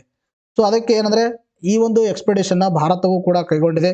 ಫಸ್ಟ್ ಟೈಮ್ ವಿಂಟರ್ದಲ್ಲಿ ಕೈಗೊಂಡಿದ್ದು. First Indian winter expedition to Arctic ಅನ್ನು ಏನ್ ಮಾಡಿದ್ದಾರೆ, ಕಿರಣ್ ರಿಜಿಜು ಅವರು ಏನ್ ಮಾಡಿದ್ದಾರೆ, ಓಪನ್ ಅನ್ನ ಮಾಡಿದ್ದಾರೆ, ಅಂದ್ರೆ ಪ್ರಾರಂಭವನ್ನ ಮಾಡಿದ್ದಾರೆ. ಎಕ್ಸ್ಪಿಡಿಷನ್ ಅಂದ್ರೆ ಇಲ್ಲಿ ಸಂಶೋಧನೆ ಅಂತ ನಾವು ಹೇಳ್ತೀವಿ. ಭೂವಿಜ್ಞಾನ ಸಚಿವಾಲಯ ಧ್ರುವ ವಿಜ್ಞಾನ ಮತ್ತು ಕ್ರಯೋಸ್ಪೇರ್ ಸಂಶೋಧನಾ ಯೋಜನೆ ಅಡಿ ಗೋವಾದ ರಾಷ್ಟ್ರೀಯ ಧ್ರುವ ಮತ್ತು ಸಾಗರ ಸಂಶೋಧನಾ ಮೂಲಕ ಈ ಯಾತ್ರೆಯನ್ನ ಸುಗಮಗೊಳಿಸಲಾಗ್ತಾ ಇದೆ. ಅಂದ್ರೆ ಗೋವಾದ ರಾಷ್ಟ್ರೀಯ ಧ್ರುವ ಮತ್ತು ಸಾಗರ ಸಂಶೋಧನಾ ಸಂಸ್ಥೆ ಅಂತಕ್ಕಂಥದ್ದು ಏನ್ ಮಾಡ್ತಾ ಇದೆ, ಇದರಲ್ಲಿ ಒಂದು ಕೈ ಜೋಡಿಸ್ತಾ ಇದೆ. ಇನ್ನು ಈ ಒಂದು ಯಾತ್ರೆಯಲ್ಲಿ ಕೆಳಗಿನ 3 ಸಂಶೋಧನಾ ಸಂಸ್ಥೆಗಳಿಂದ 4 ವಿಜ್ಞಾನಿಗಳನ್ನ ಕಳಿಸಲಾಗ್ತಾ ಇದೆ. ಸೊ ಇಲ್ಲಿ 4 ವಿಜ್ಞಾನಿಗಳ ಹೆಸರು ನಮಗೆ ಇಂಪಾರ್ಟೆಂಟ್ ಅಲ್ಲ, ಅಲ್ಲಿ ಯಾವ್ಯಾವ ಒಂದು ಸಂಶೋಧನಾ ಸಂಸ್ಥೆಗಳಿದಾವೆ ಅವುಗಳ ಒಂದು ಹೆಡ್ ಕ್ವಾರ್ಟರ್ಸ್ ಎಲ್ಲಿಗಳಿದಾವೆ ಅವು important. Indian Institute of technology, ಅರ್ಥ ಆಯ್ತಾ, ಇದು ಯಾವ್ದಾರ ಮಂಡಿಯಲ್ಲಿದೆ. ಇದರದು ಯಾವ್ದಾರ ಮಂಡಿಯಲ್ಲಿದೆ, ಹಿಮಾಚಲ್ ಪ್ರದೇಶ. ತದನಂತರದಲ್ಲಿ Indian Institute of Tropical Meteorology ಅದಲ್ಲಿದೆ, IITM ಪುಣೆಯಲ್ಲಿದೆ. ತದನಂತರದಲ್ಲಿ ರಾಮನ್ ರಿಸರ್ಚ್ ಇನ್ಸ್ಟಿಟ್ಯೂಟ್ ಇದು ಎಲ್ಲಿದೆ, ಬೆಂಗಳೂರಲ್ಲಿದೆ. ಗೊತ್ತಿರಬೇಕು ಈ 3 ಸಂಸ್ಥೆಗಳು, 3 ಸಂಸ್ಥೆಯ ಒಂದು ಕೇಂದ್ರ ಕಚೇರಿಗಳಿದ್ದಾವೆ. ಈ 3 ಸಂಸ್ಥೆಗಳಿಂದ 4 ವಿಜ್ಞಾನಿಗಳನ್ನ ಈ ಎಕ್ಸ್ಪಿಡಿಷನ್ ಅಲ್ಲಿ ಕಳಿಸಲಾಗ್ತಾ ಇದೆ. ಇನ್ನು ಭಾರತದ ಒಂದು ಆರ್ಕಟಿಕ್ ಸಂಶೋಧನಾ ಕೇಂದ್ರ ಹಿಮಾದ್ರಿ ನಾರ್ವೆ ಒಂದು ಸ್ಪಿಟ್ಸ್ಬರ್ಗ್ ನಲ್ಲಿದೆ. ಇದನ್ನು ಕೂಡ ಗೊತ್ತಿರಬೇಕು. ಭಾರತ ಆರ್ಕಟಿಕ್ದಲ್ಲಿ ಭಾರತೀಯ ಸಂಶೋಧನಾ ಕೇಂದ್ರ ಯಾವುದಿದೆ ಅಂದ್ರೆ ಹಿಮಾದ್ರಿ ಅಂತಕ್ಕಂಥದ್ದು. ಭಾರತ ಮೊದಲ ಆರ್ಕಟಿಕ್ ಸಂಶೋಧನಾ ಯಾತ್ರೆ 2007ರಲ್ಲಿ ಪ್ರಾರಂಭವಾಗಿತ್ತು. 2011ರಿಂದ ಭಾರತವು ಅಂತಾರಾಷ್ಟ್ರೀಯ ಆರ್ಕಟಿಕ್ ಇಲ್ಲಿ ಅಂದ್ರೆ ವಿಜ್ಞಾನ ಸಮಿತಿಯಲ್ಲಿ ವೀಕ್ಷಕ ಸ್ಥಾನಮಾನವನ್ನು ಹೊಂದಿದೆ. 2011ರಿಂದ ಅಂತಾರಾಷ್ಟ್ರೀಯ ಆರ್ಕಟಿಕ್ ವಿಜ್ಞಾನ ಸಮಿತಿಯಲ್ಲಿ ಸದಸ್ಯವನ್ನು ಹೊಂದಿದೆ. ಇನ್ನು ಆರ್ಕಟಿಕ್ ಸಂಶೋಧನಾ ಯಾತ್ರೆ 2007ರಲ್ಲಿ ಪ್ರಾರಂಭವಾಗಿದೆ. ಇನ್ನು ವಿಂಟರಲ್ಲಿ ಕೈಗೊಂಡಿದ್ದು ಫಸ್ಟ್ ಟೈಮ್ ಅಂತಕ್ಕಂಥದ್ದು ಗೊತ್ತಿರಬೇಕು. ಇನ್ನು ಅಂಟಾರ್ಟಿಕ್ನಲ್ಲಿ ಭಾರತ ಸಂಶೋಧನಾ ಕೇಂದ್ರಗಳು ಯಾವಿದಾವೆ? 1 ಮೈತ್ರಿ, 2 ಭಾರತಿ ಇದು. ತದನಂತರದಲ್ಲಿ 3ನೇ ಯಾವುದು ಗಂಗೋತ್ರಿ. ಇವು ಸದ್ಯ ಕಾರ್ಯಾಚರಣೆಯಲ್ಲಿ ಇಲ್ಲ. ಯಾವುದು? ದಕ್ಷಿಣ ಗಂಗೋತ್ರಿ ಅಂತಕ್ಕಂಥದ್ದು. ಸಿಂಪಲ್ ಆಗಿ ಗೊತ್ತಿರಬೇಕಿಲ್ಲ, ನಾನು ಇನ್ನೊಂದ್ಸಲ ನಿಮಗೆ ರಿಪೀಟ್ ಮಾಡ್ತಾ ಇದ್ದೀನಿ. ಅಂಟಾರ್ಟಿಕ್ನಲ್ಲಿ ಭಾರತದ ಒಂದು ಸಂಶೋಧನಾ ಕೇಂದ್ರಗಳು ಮೈತ್ರಿ 1, ಭಾರತಿ 2, ದಕ್ಷಿಣ ಗಂಗೋತ್ರಿ 3. ದಕ್ಷಿಣ ಗಂಗೋತ್ರಿ ಸದ್ಯದಲ್ಲಿ ಕಾರ್ಯಾಚರಣೆಯಲ್ಲಿ ಇಲ್ಲ. ಇದು ಏನಾಗಿದೆ? ಸ್ಥಗಿತವಾಗಿದೆ. ಕಾರ್ಯಾಚರಣೆ ಸ್ಥಗಿತಗೊಳಿಸಲಾಗಿದೆ ದಕ್ಷಿಣ ಗಂಗೋತ್ರಿದು. ಆದರೆ ದಕ್ಷಿಣ ಗಂಗೋತ್ರಿದು ಒಂದು ಯುನೀಕ್ ಫೀಚರ್ ಏನಂದ್ರೆ ಅಂಟಾರ್ಟಿಕಾದಲ್ಲಿ ಭಾರತದ ಮೊದಲ ಸಂಶೋಧನಾ ಕೇಂದ್ರ ಯಾವುದಂದ್ರೆ ದಕ್ಷಿಣ ಗಂಗೋತ್ರಿ. ಅಂಟಾರ್ಟಿಕಾದಲ್ಲಿ ಭಾರತ ಮೊದಲ ಸಂಶೋಧನಾ ಕೇಂದ್ರ ಅಂದ್ರೆ ದಕ್ಷಿಣ ಗಂಗೋತ್ರಿ. ಇನ್ನ ಆರ್ಕಟಿಕ್ ಮತ್ತು ಅಂಟಾರ್ಟಿಕ್ ಕಂಪೇರ್ ಮಾಡಿದಾಗ ಮೊಟ್ಟ ಮೊದಲ ಒಂದು ಸಂಶೋಧನಾ ಕೇಂದ್ರ ಅಂದನು ಕೂಡ ಯಾವುದು ದಕ್ಷಿಣ ಗಂಗೋತ್ರಿ ಅಂತ ಹೇಳ್ತೀವಿ. ಇನ್ನು ಆರ್ಕಟಿಕ್ನಲ್ಲಿ ಭಾರತ ಸಂಶೋಧನಾ ಕೇಂದ್ರ ಯಾವುದಿದೆ? Himadri. Very important, this much information is important. ಸುಮಾರು ಬಾರಿ ಎಕ್ಸಾಮ್ ಅಲ್ಲಿ ಕೇಳಿದ್ದಾರೆ, ಯಾವುದು ಒಂದು ಅಂಟಾರ್ಟಿಕಾದಲ್ಲಿ ಸಂಶೋಧನಾ ಕೇಂದ್ರವಾಗಿದೆ, ಯಾವುದು ಆರ್ಕಟಿಕ್ನಲ್ಲಿ ಒಂದು ಸಂಶೋಧನಾ ಕೇಂದ್ರವಾಗಿದೆ. ಈ ತರ ಪ್ರಶ್ನೆಗಳು ಸುಮಾರು ಬಾರಿ ಕೇಳಿದ್ದಾರೆ. ನೋಡಿ ನೆಕ್ಸ್ಟ್ ಕ್ವಶನ್ ಕೇಳಿದ್ರೆ, ವಿಶ್ವ ಬ್ಯಾಂಕ್ನ ಇತ್ತೀಚಿನ ವರದಿ ಪ್ರಕಾರ ಅತಿ ಹೆಚ್ಚು ರವಾನೆ ಸ್ವೀಕರಿಸಿದ ದೇಶ ಯಾವುದು ಅಂತ ಪ್ರಶ್ನೆ ಕೇಳಿದ್ದಾರೆ. ಸೊ ರವಾನೆ ಅಂದ್ರೆ ಏನಂದ್ರೆ ಇಲ್ಲಿ ರೆಮಿಟನ್ಸ್ ಅಂತ ಹೇಳ್ತೀವಿ. ಸೊ ರೆಮಿಟನ್ಸ್ ಏನಂದ್ರೆ ಇಲ್ಲಿ ಸಿಂಪಲ್ ಆಗಿ ಇಂಡಿಯಾ ಒಂದು ಹ್ಯೂಜ್ ಪಾಪ್ಯುಲೇಷನ್ ಹೊಂದಿರತಕ್ಕಂಥ ದೇಶ. ಸೊ ಇಂಥ ಹ್ಯೂಜ್ ಪಾಪ್ಯುಲೇಷನ್ಗಳಿಗೆ ಎಲ್ಲರಿಗೂ ಎಂಪ್ಲಾಯ್ಮೆಂಟ್ ಕೊಡೋದು ಸ್ವಲ್ಪ ಕಷ್ಟಕರವಾಗಿರ್ತಕ್ಕಂಥ ಕೆಲಸ. ಸೊ ನಮ್ಮ ಒಂದು ಜನರು ಏನು ಮಾಡ್ತಾರೆ ಅಂದ್ರೆ ತಮ್ಮ ಟ್ಯಾಲೆಂಟ್ಗೋಸ್ಕರ ತಮ್ಮ ಒಂದು ಇಲ್ಲಿ ಭಾರತ ದೇಶ ಬಿಟ್ಟು ಬೇರೆ ದೇಶಕ್ಕೆ ಹೋಗಿ ಏನು ಮಾಡ್ತಿರ್ತಾರ, ಸಂಪಾದನೆಯನ್ನು ಮಾಡ್ತಿರ್ತಾರ. ಡ್ಯೂ ಟು ಅನದರ್ ರೀಸನ್ಸ್, ಏನೋ ವೆರೈಟಿ ಆಫ್ ರೀಸನ್ ಇಂದಾಗಿ. ಸೊ ಅಲ್ಲಿ ದುಡ್ದಿರ್ತಕ್ಕಂಥವ್ರು ಏನು ಮಾಡ್ತಾರೆ ಅಂದ್ರೆ ವಾಪಸ್ಸು ತಮ್ಮ ಒಂದು ನಾಡಿಗೆ ಏನು ಮಾಡ್ತಿರ್ತಾರ, ಹಣವನ್ನ ಕಳಿಸ್ತಿರ್ತಾರೆ ಭಾರತಕ್ಕೆ. ಸೊ ಇದಕ್ಕೆ ಏನು ಕರಿತೀವಿ ನಾವು? ರೆಮಿಟನ್ಸ್ ಅಂತ ಹೇಳ್ತೀವಿ. ಈ ತರನಾಗಿ ರೆಮಿಟನ್ಸ್ ಅಥವಾ ರವಾನೆಯನ್ನ ಸ್ವೀಕರಿಸಿದ ದೇಶಗಳು ನೋಡಿದಾಗ ಭಾರತ ಏನು ಮಾಡಿದೆ? ಅತಿ ಹೆಚ್ಚು ರವಾನೆಯನ್ನ ಸ್ವೀಕರಿಸಿದೆ ಅಂತ ವಿಶ್ವ ಬ್ಯಾಂಕ್ ವರದಿ ಹೇಳಿದೆ. ಸೊ ಯಾವ ವರದಿ ಅಂದ್ರೆ ಇತ್ತೀಚಿನ ಒಂದು ವಿಶ್ವ ಬ್ಯಾಂಕ್ನ ವರದಿ, that is migration and development brief 39. Exam ಅಲ್ಲಿ ಡೈರೆಕ್ಟ್ ಆಗಿ ಕೇಳಬಹುದು. ಮೈಗ್ರೇಷನ್ ಅಂಡ್ ಡೆವಲಪ್ಮೆಂಟ್ ಬ್ರೀಫ್ 39 ವರದಿಯನ್ನು ಬಿಡುಗಡೆ ಮಾಡಿದ ಸಂಸ್ಥೆ ಅಂದ್ರೆ ವಿಶ್ವ ಬ್ಯಾಂಕ್ ಅಂತ ಹೇಳ್ತೀವಿ. ಇದರ ಒಂದು ವರದಿ ಭಾರತವು $125 ಶತಕೋಟಿ ರೆಮಿಟೆನ್ಸ್ ನೊಂದಿಗೆ ಅತಿ ಹೆಚ್ಚು ರವಾನೆ ಸ್ವೀಕರಿಸಿದ ದೇಶವಾಗಿದೆ. ಮೆಕ್ಸಿಕೋ 2ನೇ ಸ್ಥಾನದಲ್ಲಿದೆ. ಇನ್ನು 3ನೇ ಸ್ಥಾನದಲ್ಲಿ ಯಾವುದಂದ್ರೆ ಚೀನಾ ಇದೆ ಅಂತಕ್ಕಂಥದ್ದು ಗೊತ್ತಿರಬೇಕು. ನೋಡಿ ನೆಕ್ಸ್ಟ್ ಪ್ರಶ್ನೆ ಕೇಳಿದ್ರೆ, ಇಂಡಿಯಾ ಮೈತ್ರಿಯ ಒಂದು ಮುಂದಾಳತ್ವ ಪಕ್ಷ ಯಾವುದು ಅಂತ ಪ್ರಶ್ನೆ ಕೇಳಿದ್ದಾರೆ. ಅಥವಾ INDIA ಅರ್ಥ ಆಯ್ತಾ? INDIA ಇದರ ಒಂದು ಮುಂದಾಳತ್ವ ಪಕ್ಷ ಯಾವುದಂದ್ರೆ ದಟ್ ಈಸ್ 2ನೇ ಆಪ್ಷನ್ ಕಾಂಗ್ರೆಸ್. ಇದಕ್ಕೆ ಸರಿಯಾಗಿರ್ತಕ್ಕಂಥ ಉತ್ತರ. ಸೊ ಇತ್ತೀಚೆಗೆ ತಾವೆಲ್ಲರೂ ಇದ್ರ ಬಗ್ಗೆ ಇದ್ದೀರಾ, ಅವೇರ್ನೆಸ್ ಇದೆ ತಮಗೆ ಅನ್ಕೋತೀನಿ. ಏನಂದ್ರೆ ಈ ಒಂದು BJP ಸರ್ಕಾರವನ್ನು ಸೋಲಿಸಲು ಅಥವಾ ಆಕ್ಚುಲಿ ನಿಮ್ಗೆ ಹೇಳಬಾರ್ದು, ಬಟ್ ಇರೋದ ಸತ್ಯ ಇದೆ. BJP ಸರ್ಕಾರವನ್ನು ಸೋಲ್ಕೋರು NDA ಸರ್ಕಾರವನ್ನು ಸೋಲಿಸಲು ಅಂದ್ರೆ ಎಲ್ಲ ಒಂದು 2024 ಚುನಾವಣೆಯಲ್ಲಿ ಸುಮಾರು 28 ಪಕ್ಷಗಳು ಸೇರಿಬಿಟ್ಟು 28 ಪೊಲಿಟಿಕಲ್ ಪಾರ್ಟೀಸ್ ಎಲ್ಲ ಸೇರಿಬಿಟ್ಟು ಏನು ಮಾಡಿದರೆ ಒಂದು ಮೈತ್ರಿಯನ್ನು ಮಾಡಿದ್ದಾರೆ. ಸೊ ಅದಕ್ಕೆ INDIA ಅಂತ ಹೆಸರಿಡಲಾಗಿದೆ. ಸೊ ಅಂದ್ರೆ ಇಂಡೈರೆಕ್ಟ್ ಏನಂದ್ರೆ ಇಂಡಿಯಾ ಅನ್ನೋದು ಒಂದು ಈ ತರ ಒಂದು ಕಾನ್ಸೆಪ್ಟ್ ಇಟ್ಕೊಂಡು ಮಾಡಿದ್ದಾರೆ. ಸೊ ಈ ಒಂದು 28 ಪಕ್ಷಗಳು ಹೊಂದಿರತಕ್ಕಂಥ ಈ ಒಂದು ಅಲೈನ್ಸ್ ಏನಿದೆ, ಈ ಅಲೈನ್ಸ್ ಒಂದು ಮುದ್ದಾಳತ್ವ ಯಾವುದಂದ್ರೆ ಕಾಂಗ್ರೆಸ್ ಹೊಂದಿದೆ ಅಂತಕ್ಕಂಥದ್ದು ಗೊತ್ತಿರಬೇಕು. ಸಿಂಪಲ್ ಆಗಿ ಎಕ್ಸಾಮ್ ಅಲ್ಲಿ ನಿಮಗೊಂದು ಬಾರಿ ಕೇಳೋ ಚಾನ್ಸಸ್ ಇರುತ್ತೆ. ನೋಡಿ, Indian national development inclusive alliance ಮೈತ್ರಿ ಬಣದ 4ನೇ ಸಭೆ ದಿಲ್ಲಿಯಲ್ಲಿ ನಡೆಯಲಿದೆ. INDA ಮೊದಲ ಸಭೆಯು ಜೂನ್ 23ರಂದು ಪಾಟ್ನಾದಲ್ಲಿ ನಡೆದಿತ್ತು. ಇನ್ನು ಜುಲೈ 17-18ರಂದು ಬೆಂಗಳೂರಲ್ಲಿ ನಡೆಸಿತ್ತು. ಇನ್ನು ಸೆಪ್ಟೆಂಬರ್ 1 ಮುಂಬೈನಲ್ಲಿ ಅಧಿವೇಶನಗಳನ್ನು ನಡೆಸಲಾಗಿತ್ತು. ಗೊತ್ತಿರಬೇಕು. ಸಿಂಪಲ್ ಆಗಿ ಫಸ್ಟ್ ಸೆಕೆಂಡ್ ನಡೆದು ಅಷ್ಟು ಗೊತ್ತಿರಲಿಲ್ಲ ಅಂದ್ರೂ ಕೂಡ Indian national development inclusive alliance ಆಯ್ತಾ, INDIA ಇದರ ವಿಸ್ತೃತ ರೂಪ ಗೊತ್ತಿರಬೇಕು. ಮುಂದಾಳತ್ವ ಪಕ್ಷ ಯಾವುದಂತ ಗೊತ್ತಿರಬೇಕು. ಕಾಂಗ್ರೆಸ್ ಮುಂದಾಳತ್ವವನ್ನು 28 ರಾಜಕೀಯ ಪಕ್ಷಗಳು ಒಳಗೊಂಡ ಒಂದು ಒಕ್ಕೂಟವಾಗಿದೆ. ಕಾಂಗ್ರೆಸ್ ಮುಂದಾಳತ್ವ ವಹಿಸಿಕೊಳ್ತಾ ಇದೆ. 2024 ಸಾರ್ವತ್ರಿಕ ಚುನಾವಣೆಯಲ್ಲಿ BJPಯನ್ನು ಸೋಲಿಸುವ ಇದು ಗುರಿಯನ್ನು ಹೊಂದಿದೆ ದಿಸ್ ಅಲೈನ್ಸ್. ಸೊ ಇದು ನಮಗೆ ಕೇಳಲ್ಲ, ಬಟ್ ಇದು ಗೊತ್ತಿರಬೇಕು ಆಯ್ತಾ. ನೋಡಿ ನೆಕ್ಸ್ಟ್ ಕ್ವಶನ್ ಕೇಳಿದ್ರೆ, ಪಣಂಬೂರು ಸೇತುವೆ ಯಾವ ಜಿಲ್ಲೆಯಲ್ಲಿ ಕಂಡು ಬರುತ್ತದೆ ಅಂತ ಪ್ರಶ್ನೆಯನ್ನು ಕೇಳಿದ್ದಾರೆ. ಸರಿ, ಆ ಸೇತುವೆ ಮತ್ತು ಇನ್ನೊಂದು ಬೀಚ್ ಅಂತಾನು ಕೇಳಬಹುದು ನಿಮಗೆ. ಸೊ ಪಣಂಬೂರು ಬೀಚ್ ಅಥವಾ ಪಣಂಬೂರು ಸೇತುವೆ ಯಾವ ಒಂದು ಜಿಲ್ಲೆಯಲ್ಲಿ ಕಂಡು ಬರುತ್ತೆ ಅಂದ್ರೆ ಇದಕ್ಕೆ ಸರಿಯಾಗಿರ್ತಕ್ಕಂಥ ಉತ್ತರ ದಕ್ಷಿಣ ಕನ್ನಡ. ನೋಡ್ರಿ, ಪಣಂಬೂರು ಬೀಚ್ ನಲ್ಲಿ ತೇಲುವ ಸೇತುವೆ ಪ್ರವಾಸಿಗರಿಗೆ ಹೊಸ ಆಕರ್ಷಣೆಯಾಗಿದೆ. ಉಡುಪಿಯ ಮಲ್ಪೆ ಬೀಚ್ ಬಳಿಕ ದಕ್ಷಿಣ ಕನ್ನಡ ಜಿಲ್ಲೆ ಬೀಚ್ ನಲ್ಲಿ ನಿರ್ಮಿಸಲಾದ ಮೊದಲ ತೇಲುವ ಸೇತುವೆ ಇದಾಗಿದೆ. This is important. ಅದಕ್ಕೆ ನಾನು ಇದ್ರ ಮೇಲೆ ಪ್ರಶ್ನೆ ಕೇಳಿದೀನಿ, ಇದನ್ನ ಎತ್ಕೊಂಡಿದ್ದೀನಿ ಆಯ್ತಾ. ಈ ಸೇತುವೆ 150 ಮೀಟರ್ ಉದ್ದವನ್ನು ಹೊಂದಿದೆ. 50 ಜನ ಪ್ರವಾಸಿಗರು ಏಕಕಾಲಿಕ ಸೇತುವೆಯಲ್ಲಿ ನಿಂತು ಸೂರ್ಯಾಸ್ತವನ್ನು ನೋಡಬಹುದು ಆಯ್ತಾ. ಈ ಒಂದು ತೇಲುವ ಸೇತುವೆ ಮೇಲೆ ಉಡುಪಿಯ ಮಲ್ಪೆ ಬೀಚ್ ಆದ್ಮೇಲೆ ಈ ತರ ಒಂದು ತೇಲುವ ಸೇತುವೆ ಹೊಂದಿದ್ದು 2ನೇ ಬೀಚ್ ಇದಾಗಿದೆ. ನೋಡಿ ನೆಕ್ಸ್ಟ್ ಕ್ವಶನ್ ಕೇಳಿದ್ರೆ, ಭಾರತದಲ್ಲಿ ಮೊದಲ ಟೆಲಿಗ್ರಾಫ್ ಕಾಯ್ದೆ ಯಾವಾಗ ಜಾರಿಗೆ ಬಂದಿದೆ ಅಂತ ಪ್ರಶ್ನೆ ಕೇಳಿದ್ದಾರೆ. ಇದಕ್ಕೆ ಸರಿಯಾಗಿರ್ತಕ್ಕಂಥ ಉತ್ತರ ಮೊದಲನೇ ಆಪ್ಷನ್ 1985ಕ್ಕೆ ಸರಿಯಾಗಿರ್ತಕ್ಕಂಥ ಉತ್ತರವಾಗಿದೆ. ನೋಡಿ, ದೂರ ಸಂಪರ್ಕ ಸೇವಾಲಯ ನಿಯಂತ್ರಿಸುವ 138 ವರ್ಷ ಹಳೆಯ ಭಾರತೀಯ ಟೆಲಿಗ್ರಾಫ್ ಕಾಯ್ದೆಗೆ ಬದಲಾಗಿ ಕೇಂದ್ರದ NDA ಸರ್ಕಾರ ಲೋಕಸಭೆಯಲ್ಲಿ ದೂರ ಸಂಪರ್ಕ ಕಾಯ್ದೆ 2023 ವಿಧೇಯಕವನ್ನು ಮಂಡಿಸಿದೆ. ಅಥವಾ ದೂರ ಸಂಪರ್ಕ ಕಾಯ್ದೆ 2023 ವಿಧೇಯಕ. ನಿಮ್ಮ ಎಕ್ಸಾಮ್ ಅಲ್ಲಿ ಏನು ಕೇಳ್ತಾರಂದ್ರ ಪ್ರೀವಿಯಸ್ ಯಾವ ಕಾಯ್ದೆ ರಿಪ್ಲೇಸ್ ಮಾಡಿ ಬಂದಿದೆ ಅಂತ ಕೇಳಬಹುದು. ಭಾರತೀಯ ಟೆಲಿಗ್ರಾಫ್ ಕಾಯ್ದೆ 1985, ತದನಂತರದಲ್ಲಿ ಇಂಡಿಯನ್ ವೈರ್ಲೆಸ್ ಟೆಲಿಗ್ರಾಫ್ ಆಕ್ಟ್ 1933, ತದನಂತರದಲ್ಲಿ ಇನ್ನೊಂದು ಟೆಲಿಗ್ರಾಫ್ ವೈರ್ಸ್ ಕಾನೂನು ಬಾಹಿರ ಸ್ವಾಧೀನ ಕಾಯ್ದೆ 1950. ಇವುಗಳನ್ನ ಎಲ್ಲವನ್ನ ಬದಲಾಯಿಸಿ ದೂರ ಸಂಪರ್ಕ ಕಾಯ್ದೆ ಅಂತ ಕೇಂದ್ರ ಸರ್ಕಾರ ಏನು ಮಾಡಿದೆ, ಒಂದು ವಿಧೇಯಕವನ್ನು ಮಂಡನೆ ಮಾಡಿದೆ. ಅರ್ಥ ಆಯ್ತಾ? ರಾಷ್ಟ್ರೀಯ ಒಂದು ಭದ್ರತೆ ಧಕ್ಕೆ ಉಂಟಾದಲ್ಲಿ ಯಾವುದೇ ಕಂಪನಿ ಒಂದು ದೂರ ಸಂಪರ್ಕ ಸೇವೆಗಳನ್ನು ತಕ್ಷಣವೇ ಸ್ಥಗಿತಗೊಳಿಸಲು ಸರ್ಕಾರಕ್ಕೆ ಈ ವಿಧೇಯಕ ಅವಕಾಶ ಮಾಡಿಕೊಡಲಿದೆ. ಈ ವಿಧೇಯಕ ಏನಾದರೂ ಅದು ಅಂದರೆ ಈಗ ಜಸ್ಟ್ ಏನಿದೆ, ಒಂದು ಮಸೂದೆ ಇದೆ. ಅರ್ಥ ಆಯ್ತಾ? ಸೊ ಮಸೂದೆ ಏನಾದರೂ ಆ್ಯಕ್ಟ್ ಆದರೆ, ಕಾಯ್ದೆ ಆಯ್ತಂದರೆ ಸರ್ಕಾರಕ್ಕೆ ಏನು ಒಂದು ಅಧಿಕಾರ ಕೊಡಲಿದೆ ಅಂದರೆ, ರಾಷ್ಟ್ರೀಯ ಭದ್ರತೆಗೆ ಅಂದರೆ ಸೆಕ್ಯೂರಿಟಿ ಆಫ್ ದಿ ನೇಷನ್ ಯಾವುದೇ ಪರ್ಟಿಕ್ಯುಲರ್ ಕಂಪನಿಯಿಂದ, ದೂರ ಸಂಪರ್ಕ ಕಂಪನಿಯಿಂದ ಉಂಟಾಗಿದರೆ ಅಂಥ ದೂರ ಸಂಪರ್ಕ ಕಂಪನಿಯನ್ನು ತಕ್ಷಣವಾಗಿ ಸ್ಥಗಿತಗೊಳಿಸುವ ಅಧಿಕಾರವನ್ನು ಕೇಂದ್ರ ಸರ್ಕಾರಕ್ಕೆ ಈ ವಿಧೇಯಕ ಇಫ್ ಸಪೋಸ್ ಬಿಕಮ್ ಆ್ಯಕ್ಟ್ ಆಯ್ತಂದರೆ ಪವರ್ ನೀಡುತ್ತೆ. ದೂರ ಸಂಪರ್ಕ ಸೇವಾ ಸಂಸ್ಥೆಗಳ ಸಂಪರ್ಕ ಜಾಲವನ್ನು ಅಥವಾ ಅವುಗಳ ಘಟಕಗಳನ್ನು ನಿಯಂತ್ರಣಕ್ಕೆ ತೆಗೆದುಕೊಳ್ಳಲು, ಸ್ವತಃ ನಿರ್ವಹಣೆ ಮಾಡಲು ಅಥವಾ ಅಮಾನತುಗೊಳಿಸಲು ಸರ್ಕಾರಕ್ಕೆ ಪ್ರಸ್ತಾವಿತ ಅಧಿಕಾರವನ್ನು ನೀಡಲಿದೆ. ದೂರ ಸಂಪರ್ಕ ಸೇವಾ ಸಂಸ್ಥೆಗಳ ಸಂಪರ್ಕ ಜಾಲವನ್ನು ಅಥವಾ ಅದರ ಘಟಕಗಳನ್ನು ಸ್ವತಃ ನಿರ್ವಹಣೆ ಮಾಡಲು ಅಥವಾ ಅದನ್ನು ಅಮಾನತುಗೊಳಿಸಲು ಕೇಂದ್ರ ಸರ್ಕಾರಕ್ಕೆ ಏನಾಗುತ್ತೆ, ಇದು ಏನು ಮಾಡುತ್ತೆ, ಪವರ್ ನೀಡುತ್ತೆ. If it is harming the national security. ನಿರ್ದಿಷ್ಟ ವ್ಯಕ್ತಿ ಕಳಿಸಿದ ಅಥವಾ ಸ್ವೀಕರಿಸಿದ ಸಂದೇಶಗಳು ದೇಶದ ಸಾರ್ವಭೌಮತೆ, ಸಮಗ್ರ ಭದ್ರತೆಗೆ ಧಕ್ಕು ತರುವಂತೆ ಇರಬಾರದು ಎಂದು ಸೂಚನೆ ನೀಡುವ ಮುಖಾದ ಅಧಿಕಾರವನ್ನು ಈ ವಿಧೇಯಕ ಸರ್ಕಾರಕ್ಕೆ ನೀಡುತ್ತದೆ. ಅಂದರೆ ಸರ್ಕಾರ ಏನು ಮಾಡ್ಬೋದು, ಸೂಚನೆಯನ್ನು ಕೂಡ ನೀಡಬಹುದು. ಯಾವುದೇ ಪರ್ಟಿಕ್ಯುಲರ್ ಒಂದು ವ್ಯಕ್ತಿಯಿಂದ, ಪರ್ಟಿಕ್ಯುಲರ್ ಸಂಸ್ಥೆಯಿಂದ ಯಾವುದೇ ಒಂದು ಕಂಪನಿ ಸಂಪರ್ಕದಲ್ಲಿತ್ತಂದ್ರೆ ಅಥವಾ ಒಂದು ಇನ್ಸ್ಟ್ರಕ್ಷನನ್ನು ಪಡೆದುಕೊಳ್ತಿತ್ತಂದ್ರೆ ಆ ಸಂದರ್ಭದಲ್ಲಿ ದೇಶದ ಒಂದು ಸವರ್ನಿಟಿಗೋಸ್ಕರ, ಇಂಟಿಗ್ರಿಟಿಗೋಸ್ಕರ ಮತ್ತು ಸೆಕ್ಯೂರಿಟಿಗೋಸ್ಕರ central government may give the instructions to the particular company. Next ಪ್ರಶ್ನೆ ನೋಡಿ, ವಿಶ್ವದ ಅತಿದೊಡ್ಡ ಧಾನ್ಯ ಸಂಗ್ರಹ ಕೇಂದ್ರವನ್ನು ಯಾವ ನಗರದಲ್ಲಿ ಉದ್ಘಾಟಿಸಲಾಗಿದೆ ಅಂತ ಪ್ರಶ್ನೆ ಕೇಳಿದರೆ ಅದಕ್ಕೆ ಸರಿಯಾಗಿರ್ತಕ್ಕಂಥ ಉತ್ತರ Varanasi is the right answer. ನೋಡ್ರಿ, ಇದನ್ನು ಕೂಡ ಬಹಳ ಇಂಪಾರ್ಟೆಂಟ್ ಆಗಿರ್ತಕ್ಕಂಥದ್ದು. ಡೈರೆಕ್ಟ್ ಆಗಿ ನಿಮ್ಗೆ ಎಕ್ಸಾಮಲ್ಲಿ ಇದೇ ತರ ಪ್ರಶ್ನೆನ ಕೇಳಬಹುದು.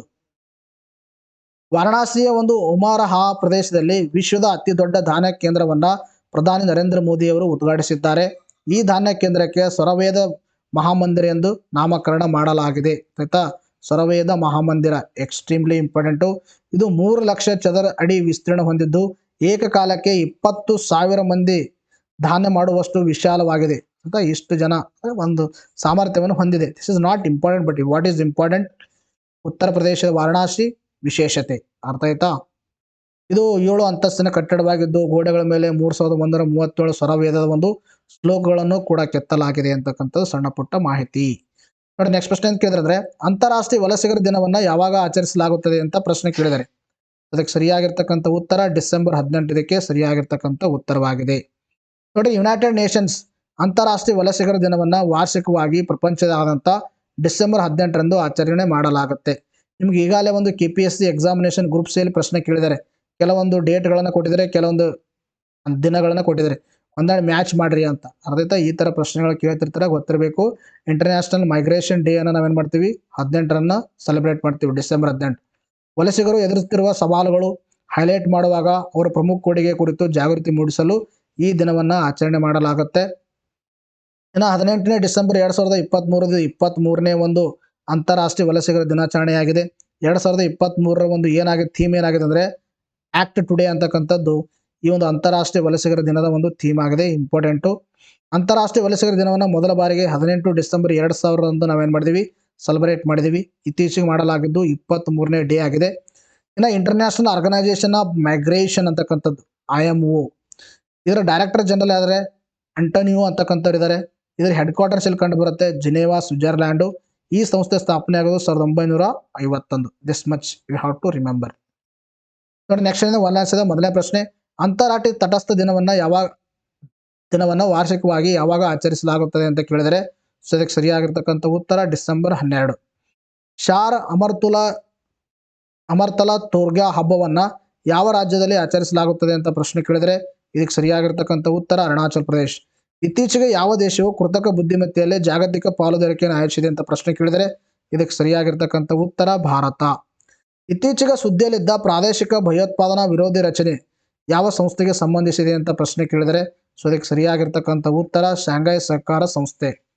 ಇತ್ತೀಚೆಗೆ ಶಿಕ್ಷಣಕ್ಕಾಗಿ ಪ್ರತಿಷ್ಠಿತ ರಾಯಲ್ ಸೊಸೈಟಿ ಆಫ್ ಕೆಮಿಸ್ಟ್ರಿ ನಹೋಲ್ಮ್ ಪ್ರಶಸ್ತಿ ಯಾರಿಗೆ ನೀಡಲಾಗಿದೆ ಅಂತ ಪ್ರಶ್ನೆ ಕೇಳಿದರೆ ಇದಕ್ಕೆ ಸರಿಯಾಗಿರ್ತಕ್ಕಂಥ ಉತ್ತರ ಸವಿತಾ ಲಡಾಗೆ.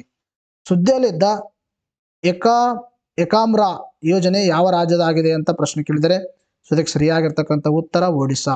ಎಸ್, ಇವತ್ತಿಗೆ ವಿಡಿಯೋನ ಮುಗಿಸೋಣ. Thank you friends, take care, bye bye.